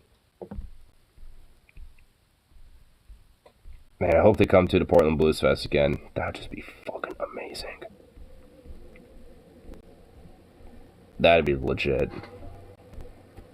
Because they fucking slap. There's honestly this other band called I think the Monkey Junks. I have their album.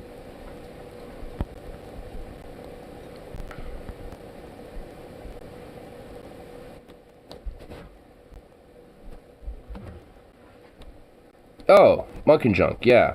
That's the name of the band.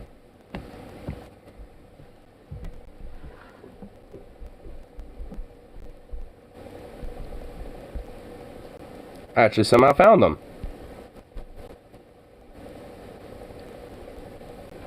Yeah, I actually found their album on here.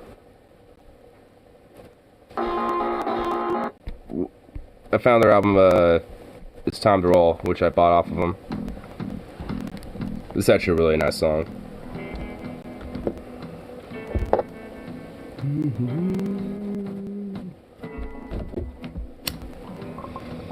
open spaces seem hard to find. Late nights and city lights got a hold of my mind. When I get the feeling to go downtown. When I get that feeling, I gotta burn it down. When I get that feeling, I can't stick around for too long. It's time to roll. It's definitely more of like a blues rock type of element band, but that's why I love the Blues Fest and shit. It's just because there's like always like, you know, these really epic fucking jammers of bands, and those are the ones I just have to buy albums off of.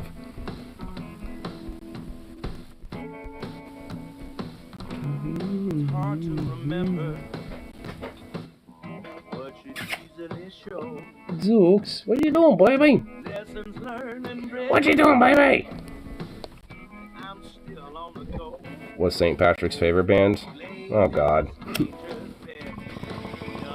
my pockets and a pain in my head. Yes, and I wind up dead. Oh, so Great date.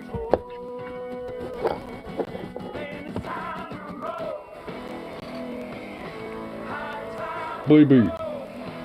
What are you doing, baby? Come here. Come here, baby. Oh! What?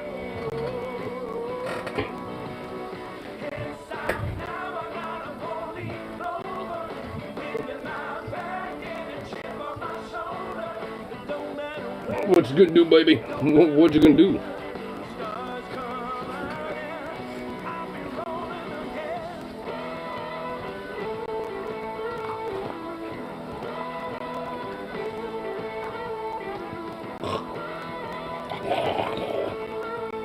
Offensive Irish stereotypes are dangerously high levels.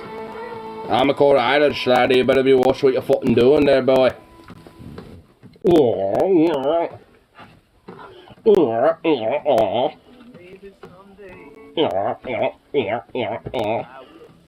do? What are you gonna do? What are you gonna do? What are you gonna do? What are you gonna do? What are you gonna do? What are you gonna do?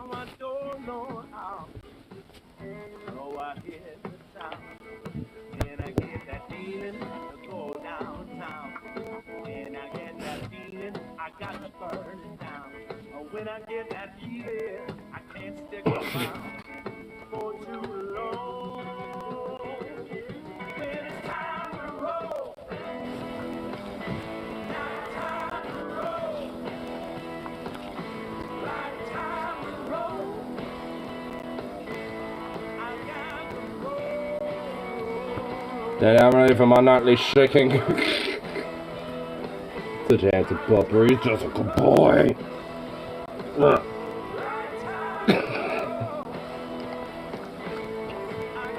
He had to take his moment of just like, well, what am I in right now? What is this predicament?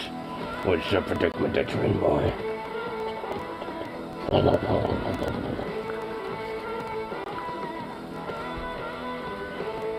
Here, hold on, I'll do this. There we go.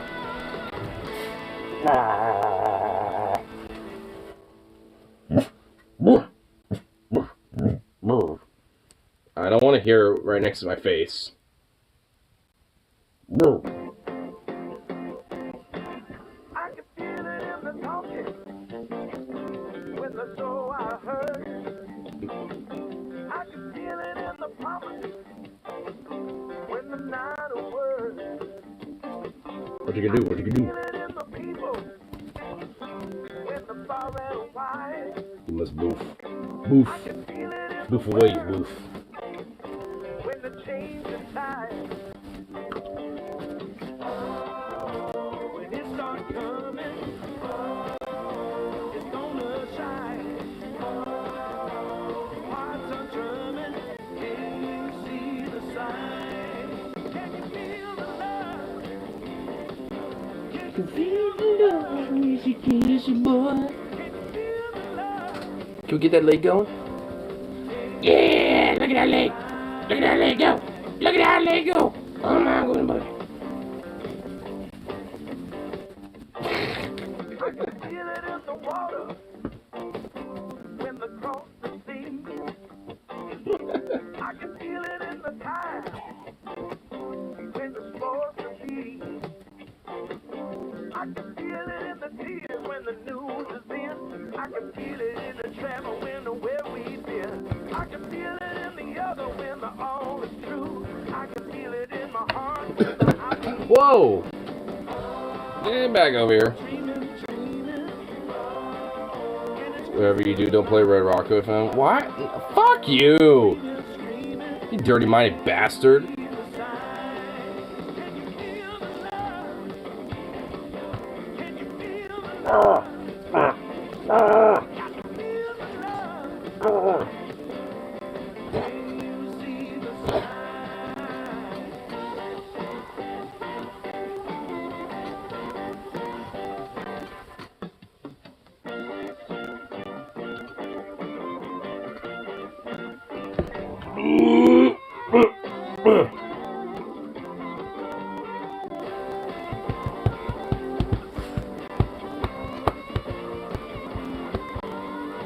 Look at you, you're a goofball.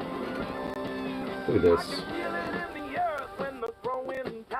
I can feel it in the air when the wonder why. I can feel it in the fire when Hey. the fire in the well. I can feel it in the wind when the never fails. I'm dreaming. And it's crystalline. Oh, fist your face. Keep fisted in your face.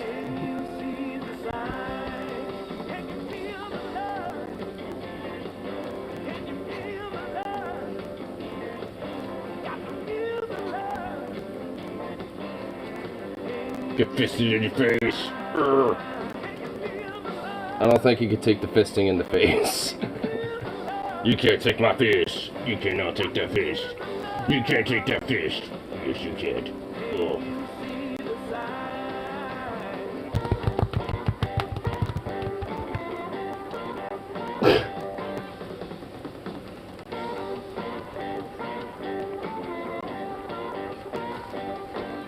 Yeah, I got those ears, boy. What you gonna do with them ears, What you gonna do with those ears? What you gonna do with those ears, old footman? You ain't gonna do it. You unflipped an ear. Give me that ear. Bop, got it. I got your ear, boy.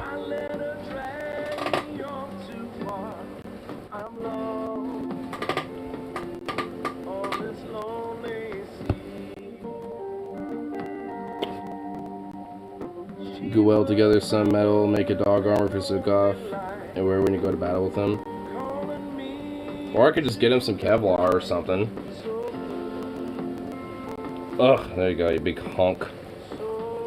You're so big and heavy.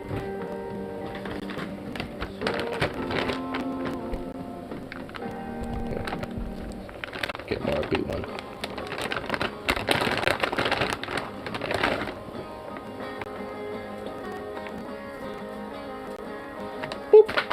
We were supposed to get... Oh, that fell in this food bowl. That worked. Did they make doggo body armor? Yeah. I was actually thinking about getting him like a little tactical vest so I can actually put some patches on him and actually have some pouches and where one that won't fucking rip on him. So, you know, I'm going to do that for him. And I'm thinking about getting some custom patches for him where it's like Unidog, well, yeah, and it's like aggressive pet, you know, like aggressively friendly. You know, obligated pets or something like that. It's like if I stare at you, obligated pets.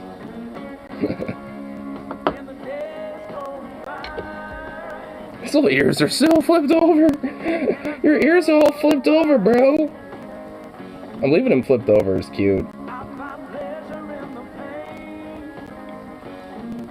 I'll just like it more. Warning: dog can't hold his own liquor. Love it.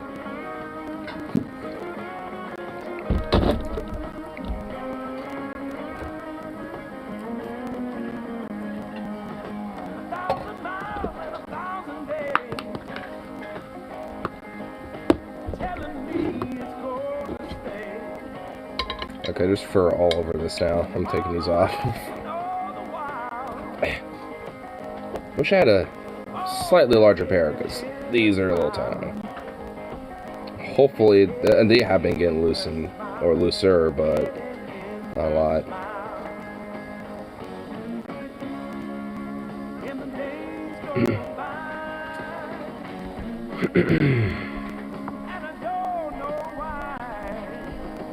Here, blah, blah, blah.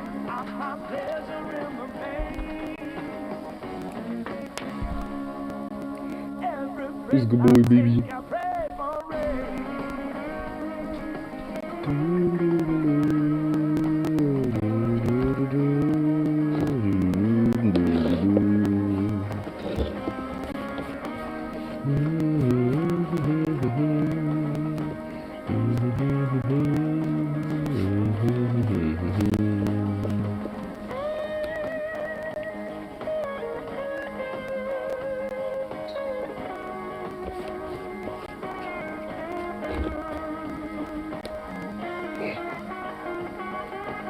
Oh, what a silly little Doge. What a shitty little baby.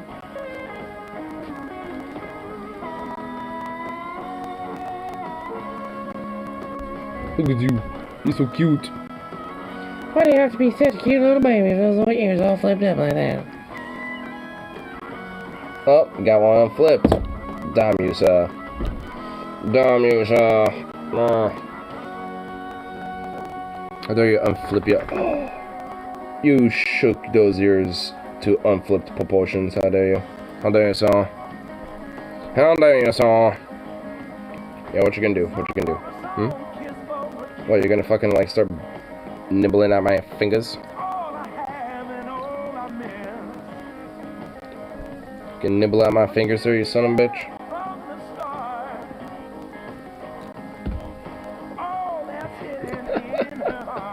Dog, you fucking dork. You're such a goof. What are you gonna do?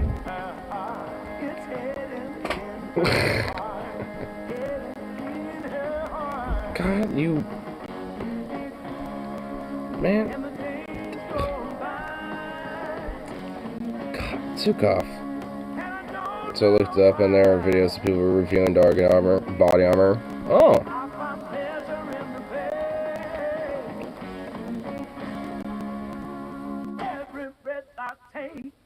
Every breath I take, every breath I take, I pray for rain.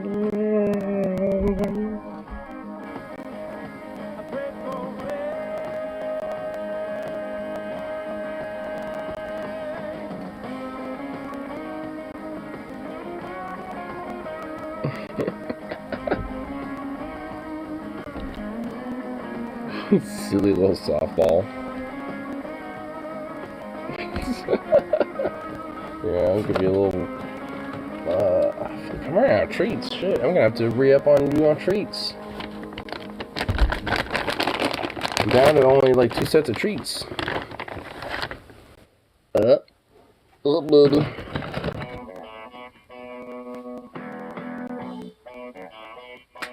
supposed to grab it, you Fruit Loop. I definitely get Zukov SOD. Cop still successful shooting for being a Union thug. Sounds like I put some patches on it. Union thug dog. Have a special patch that says Zukov, and then the other one just saying simply aggressive, friendly, obligated to pet, and the other one would just be Union thug dog. That'd just be it. And some Cascadian flag patches too. Well, I'm gonna have at least. I'm gonna probably order more of those these Syndicalist patches that I have on my on this thing over here.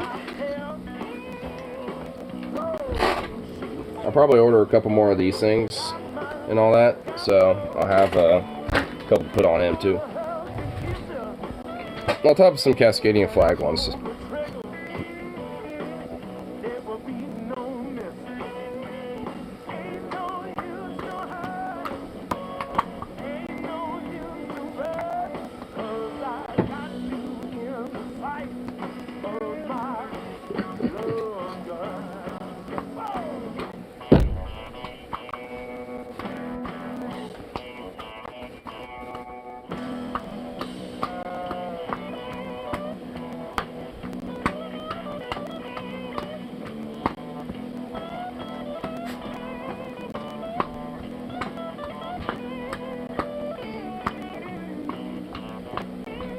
Oh, come here, baby.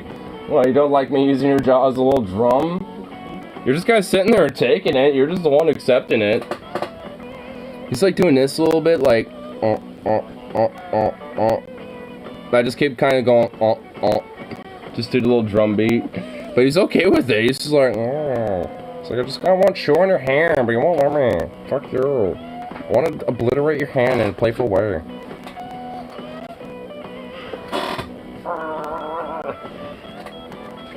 You still want to play, don't you?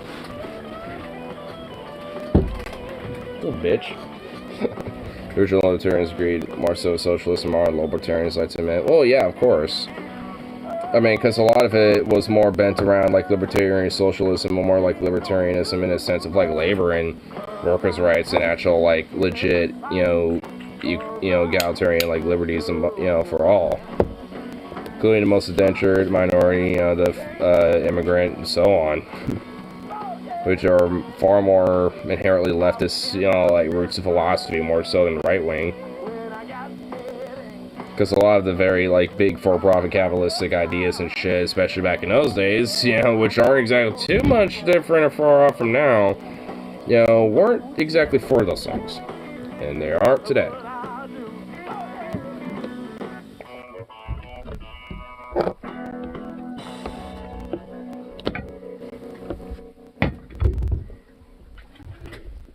Boo boo.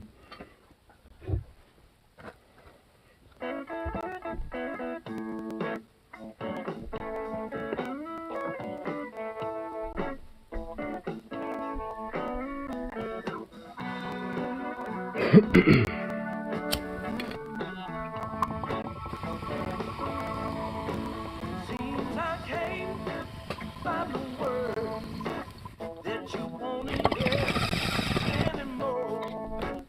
But I know one time I could. I actually think I know the chords to the song.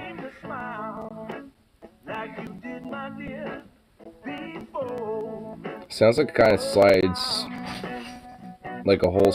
It sounds like it kind of goes like a don don don. It kind of does that a little bit, but I think there's like a root. I'm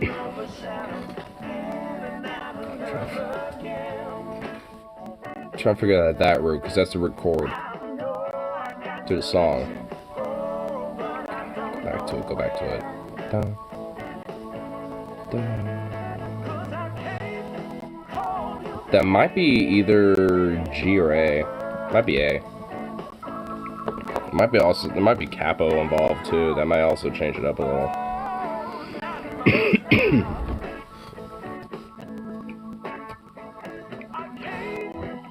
God damn it, my music brain's coming out. My musical nerdism is coming out now. Yeah.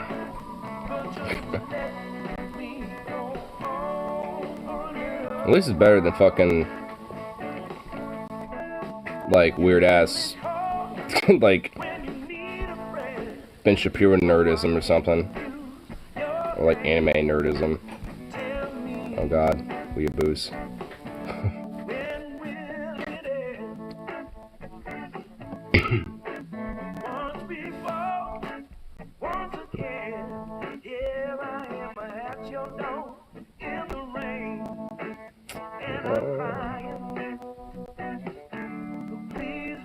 Some random shit's going on.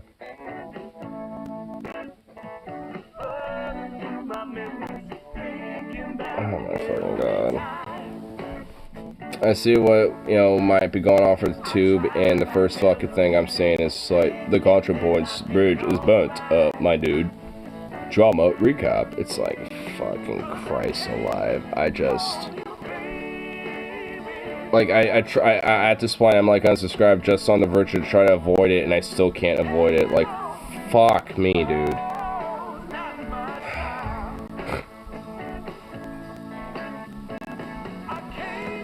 It's like, oh my fuck's sake.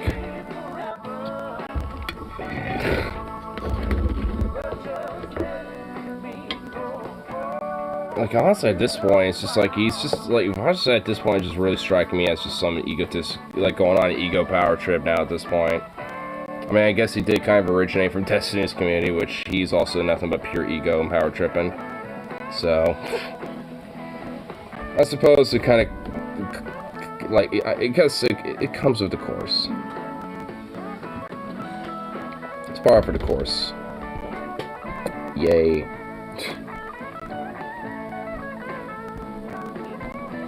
But yet, a lot of his fucking fan base likes to take him so much at fucking gospel, and it's just like, ugh.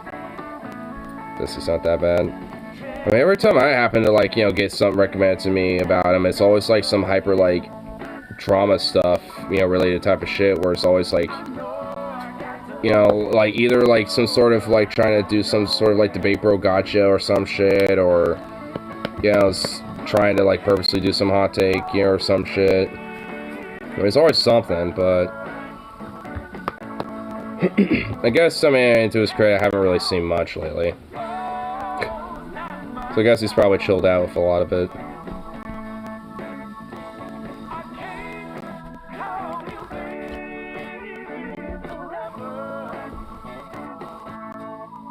Watch selected clips from others. No, I get recommended, like, every now and then, like, some clips from his, from, like, his channel, and then, like, channels that clip his stuff. Like, you know how, like, there's, like, the Hassan React channels and shit. There's also, like, the equivalent for Destiny and Vosh and so on and so forth. There's the equivalent for a lot of these different, streamers. So, like, every now and then, you know, because I watch, you know, some of them, for, like, Hassan and, you know, and yeah, Vosh too occasionally, and so on and so forth. You know, Destiny will also pop up too. I expect, yeah. But I mean, it's just like I'm just like so like not into the fucking, you know, drama stuff, and it's just like, oh my lord. I mean, but of course, a lot of these type of streamers really like to, you know, focus on a lot of that stuff because a lot of their viewers like to like it. I mean, that's why they also get a lot of clicks, and a lot of their side channels and their main channels, you know, put that up because it gets the views. So I know how to fail blog block them. Yeah, I've heard about that a little bit. I mean, I think it just kind of shows how, like, you know, so much of this whole, like, drama aspect of things, you know, gets so fucking toxic beyond recognition, because it's just like, oh my god. I know, so, yeah. Which, honestly, it's, at least for people like me, it ends up being more of a turn-off, you know, to these people's content, more so than anything. It's not even really the people themselves I inherently have an issue with. It's just kind of their, yeah, more so the community's need for them to, like, feel their need to, you know, have their, like, shit boosted, you know, when it comes to, like, you know, drama points or social points. Isn't it on to Socialist for the Millionaire House? Yeah, where his family lives in. He bought that mainly for his family to live in, from what I understand. So it's just like, yeah, but he actually has, like, actual fucking reasons as to why he's doing it. I mean, it's just not like, yo, fam, let me just buy this house for the lols, bro. Like Bezos probably would or some shit. Like, I mean, so.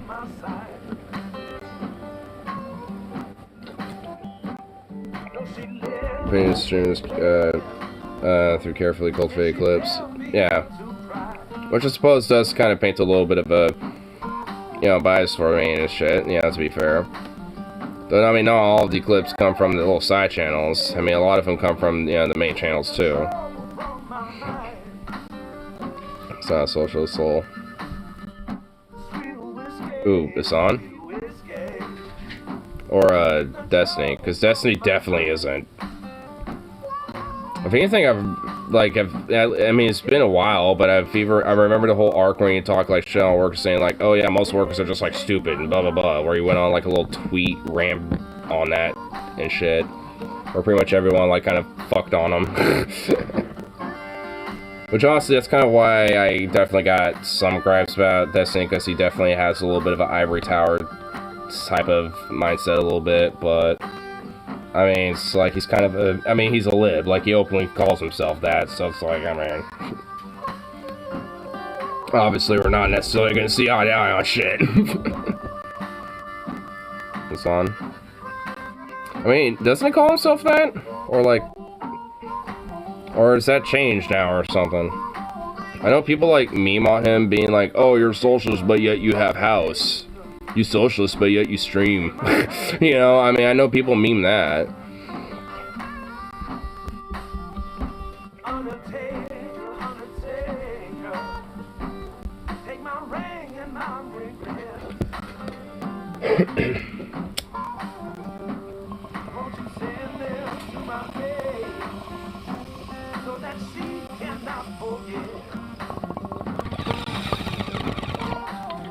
Yo, I think it's definitely social secretly. Oh, well, could that be? Ben Shapiro? No fucking way. No. I don't even buy it. I don't even, no. I don't even want to,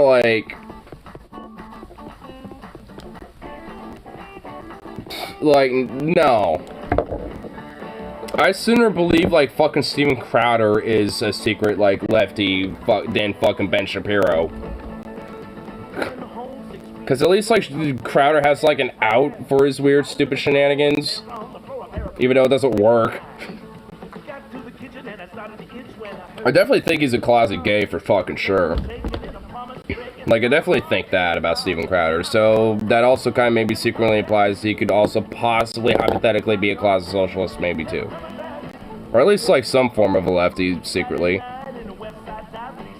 But, you know, but he's a comedian that, you know, is trying to, like, you know, get up on those comedic memes.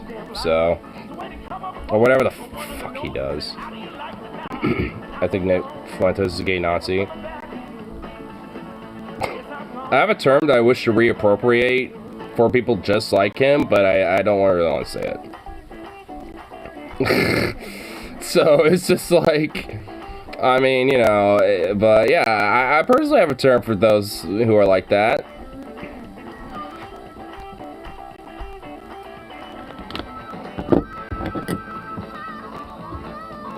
Yes. I mean, oh no. What, flowers? Of course not. It's not flower.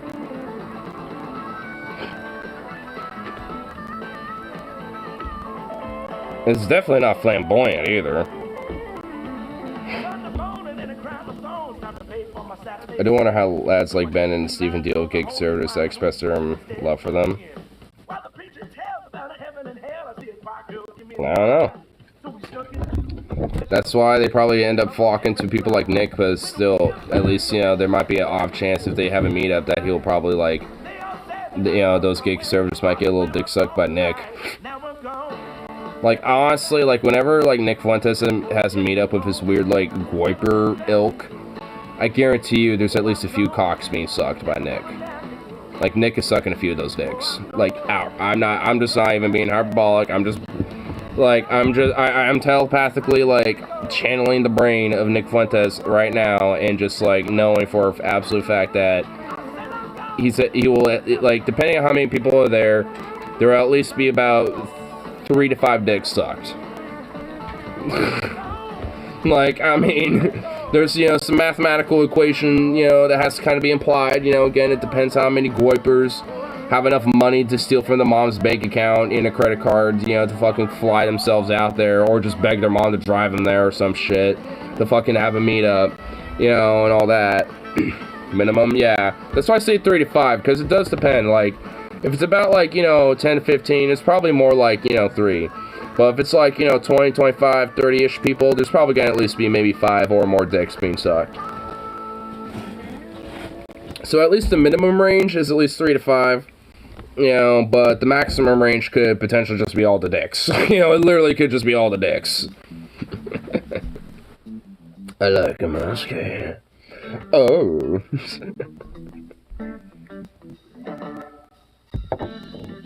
I like this little song too. It's a little funky. Fuzzy Poodle. It's actually the name of the song too, Fuzzy Poodle. You're not Fuzzy Poodle, but you're a little fuzzy boy. Come here. Come here, little bitch. Come on. What's up, Poodle?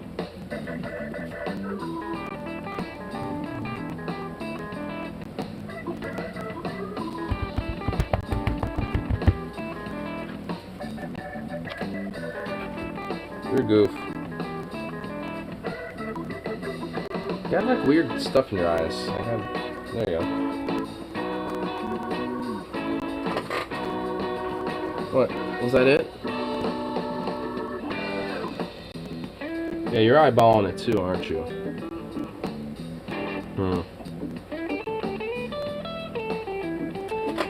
Let's see what the maximum 2 per 10 pounds. Yeah, you're about 10 pounds worth of dog. I only gave you 2 so far today. Yeah, you're about 2 pounds worth of dog.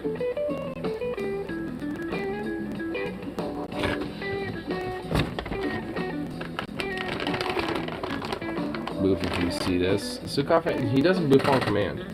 I mean, I guess I could try. Speak. Boof. Boof.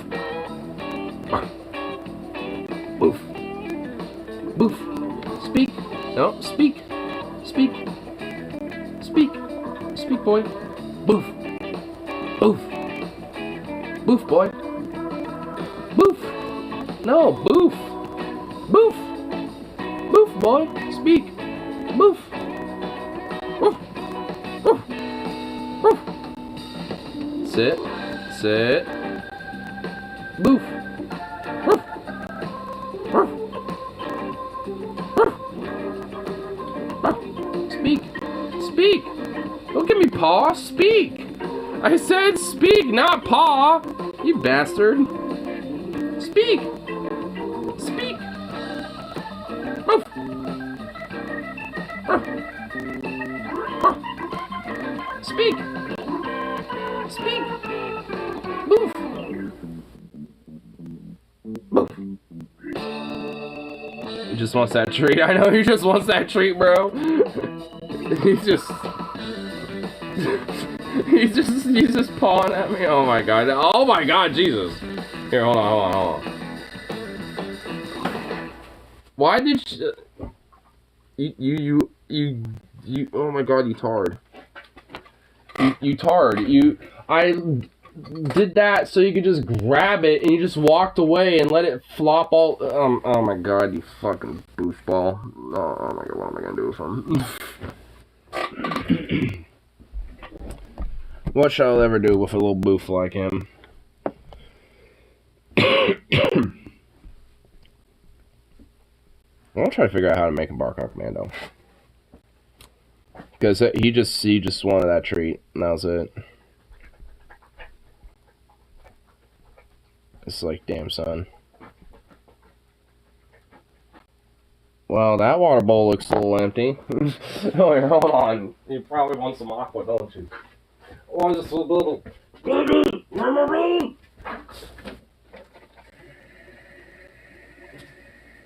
Go.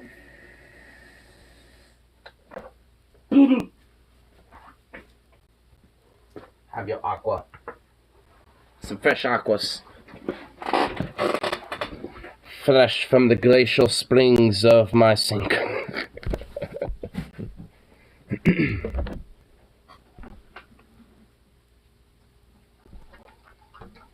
Absurd little baby.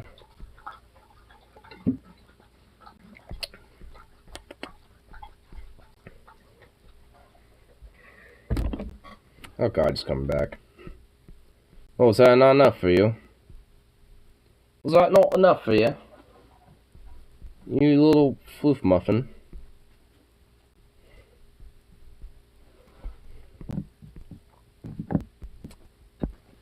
Sweet. But, hey, get out of that. Oh god, he's in snoop mode. He's in like, I'm gonna snoop around. You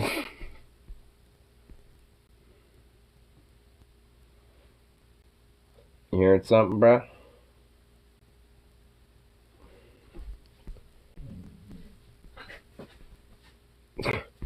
Because I swear, if you just start boofing randomly, but yet I try to get you to boof, it's like, man, it's like, it shouldn't be that, like, it's like you boof when I don't want you to, but yet When I want you to move, you don't move. That's some nonsense.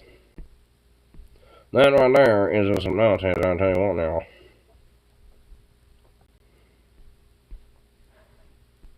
Oh, whoa. This actually uploaded 49 minutes ago. Whoa.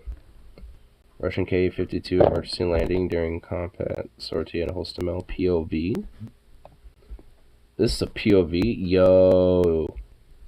We could see one of these land, or crash land.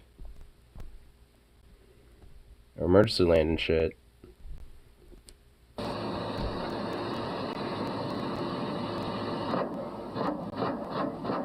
Rocket attacks.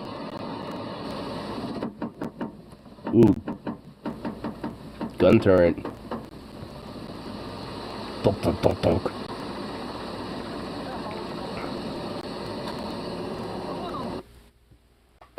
Let's Ukraine position there.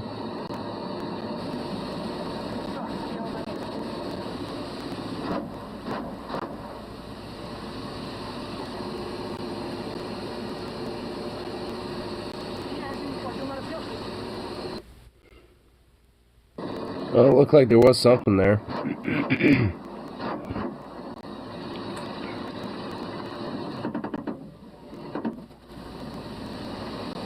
Yeah, some vehicles are there. See some.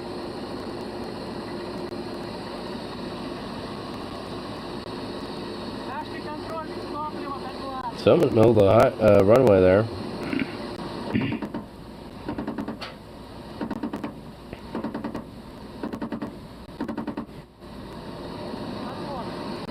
This is like some serious, like, crazy footage, honestly.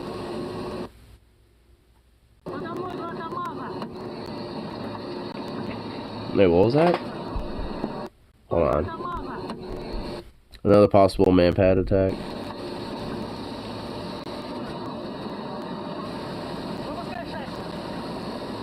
Looks like they might be landing here. I don't know. Visible deployment flares. Where?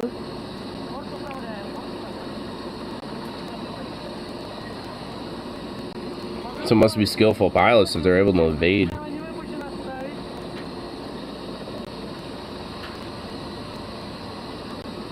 Yeah, it looks like they're about to land here.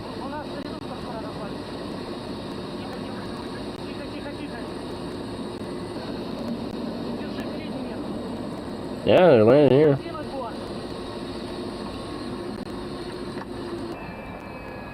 Well, yeah, it doesn't look like they were injured at all. Did we get to see the damage? Oh. Not an AKS, they just have a 74, looks like. Oh, so this is the... Oh, it was this helicopter. I remember seeing this footage from like a week ago. Yeah, where it took a damage near its engine and that. Yeah, okay.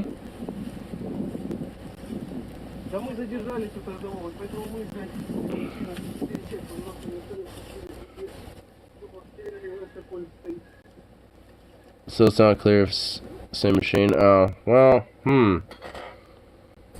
honestly, it looks like a similar field, similar helicopter. I mean, same helicopter, K-52. And considering that they're able to land a thing, I don't know. I mean, all in all, I mean, it might be the same thing. I kind of wonder where they store their firearms in that cockpit. Probably just like right next to the seats, I'm assuming, somewhere. But, Two different. First video was solid green with a blue bottom, and the second vid. Wait. Showed a lighter green camo type pattern with no blue. Oh, did it? Here, let's see here.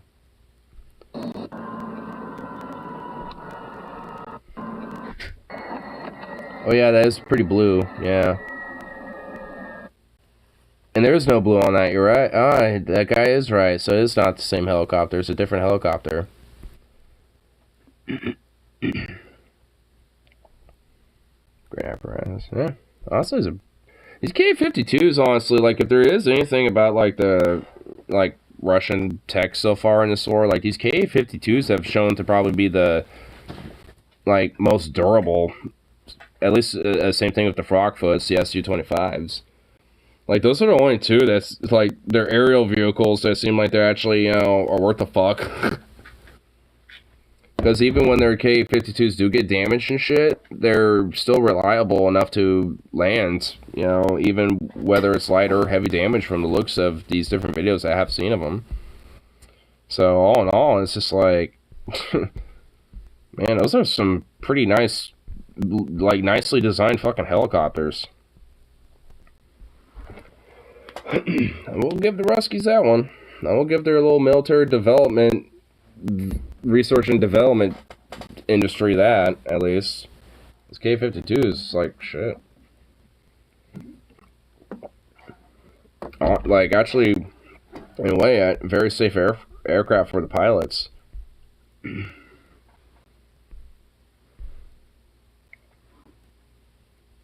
Buddy. Look at you, boy. Oh, look at you, baby. Buddy. What you want, boy? He's just staring at me. It's like, bruh.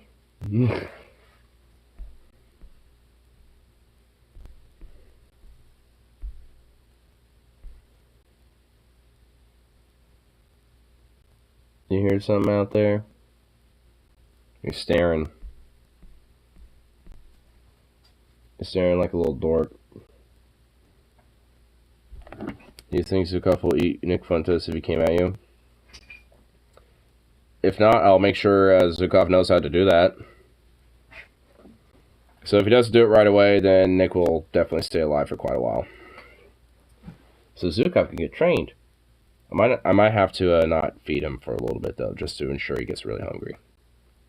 Though, would he want to eat as something as degenerate as Nick Fuentes, though?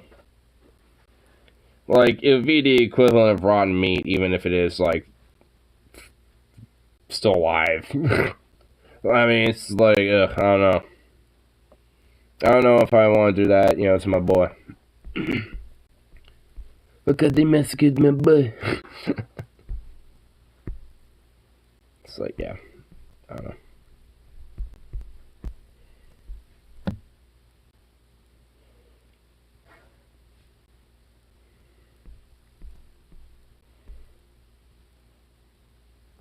Look at you. So cute. The one ear cocked up, the other one down. This is adorable. Just so damn ridiculous. We need to stop being so damn cute.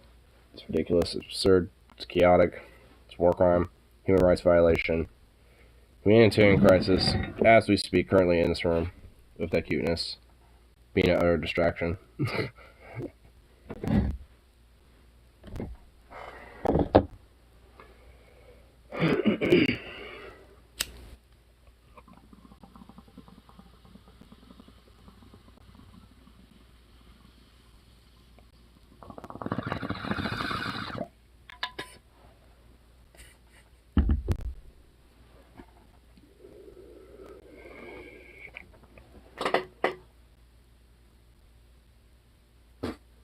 This is so cute.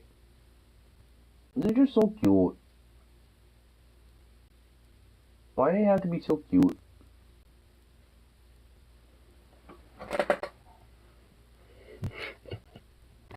Silly little baby. Just a silly little baby. You're too much. You're too much for this world. We must keep you contained. The world can't know about your insanity. If you were to be released, who knows what destruction and chaos you can do to the world. Probably just be like fucking... I mean, it would probably be more like, global war, on trying to, like, attain this son of a bitch more so than, like, you know, than anything else, because there'd be like different factions and different geopolitical powers trying to be like, no, we need to contain him so we can research and figure out what the fuck is going on. And the other side would be like, no, we need to. The other side would be like, nuh-uh, we need, like, you know, just end up being a whole global conflict. But the worst part is there legit won't be any allies. It'll literally just be like a free-for-all match. Be like a Risk. So it's like, uh-oh. What happens there? There might be, like, you know, some coalitions and some temporary alliances, you know, here and there, but it's only just a means to an end. It's like, uh-oh. Zukov might be the one to do it. He might be the one to truly enact it on us all. Henceforth, he must be contained.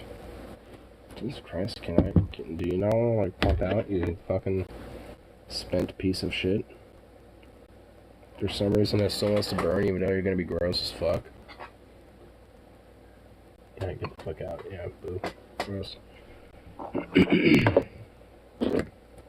Save my throat a little bit, and let's get some freshy in there. Yeah. Clean that out a little bit. Yeah. There we go.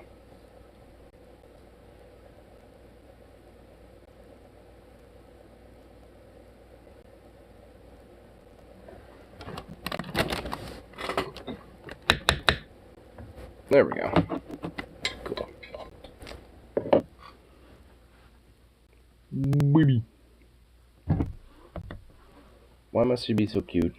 Stop being cute. Like, seriously, you gotta knock that off.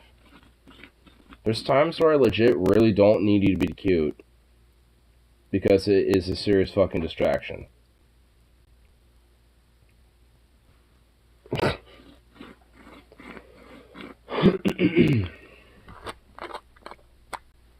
You're just a big ball of fluffy distraction and cocaine. But right now you're the distraction, not the cocaine.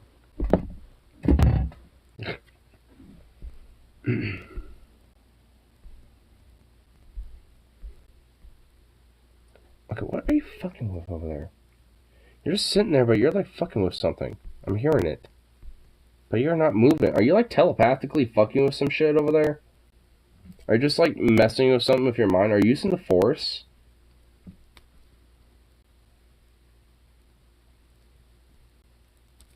What the fuck? He's straight up just sitting there. I mean, he's like sniffing himself, but there's like, I'm hearing like a little... Like, I'm not doing anything now. I mean, it's... What the hell? Are you like telepathically like moving something? Are you really truly an alien? Is that really what's going on here? Like, are we back to this theory? Because I'm insane enough to, you know, concoct such a theory.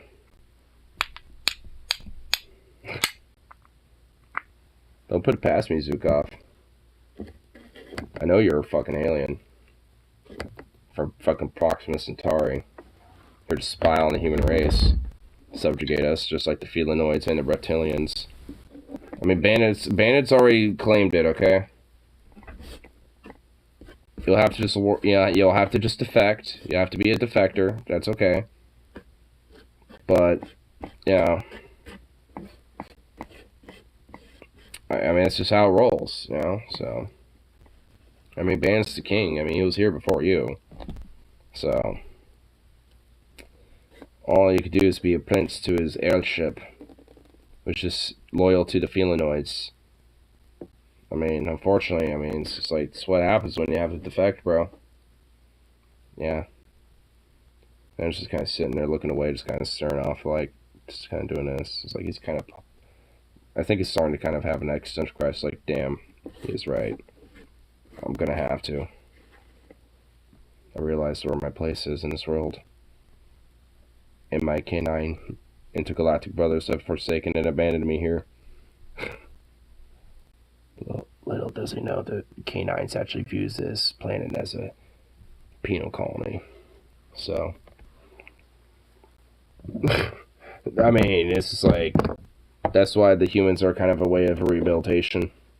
Because when they can come back and conquer their fellow canines again, and reclaim their lost world.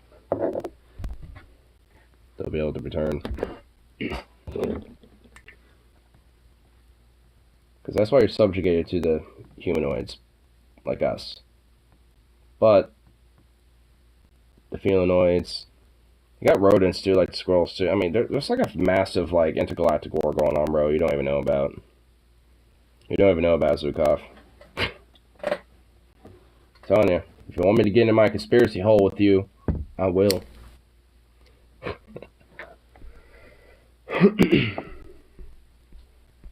But it's almost 2 in the morning around my time, so I think I actually get this last little bowl smoked up. Give me some food and all that. And call good.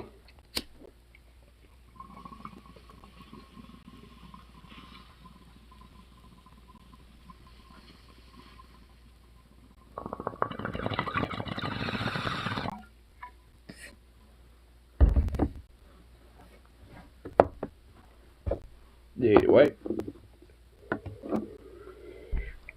Peace out. And of course, I'll be back around for that next one.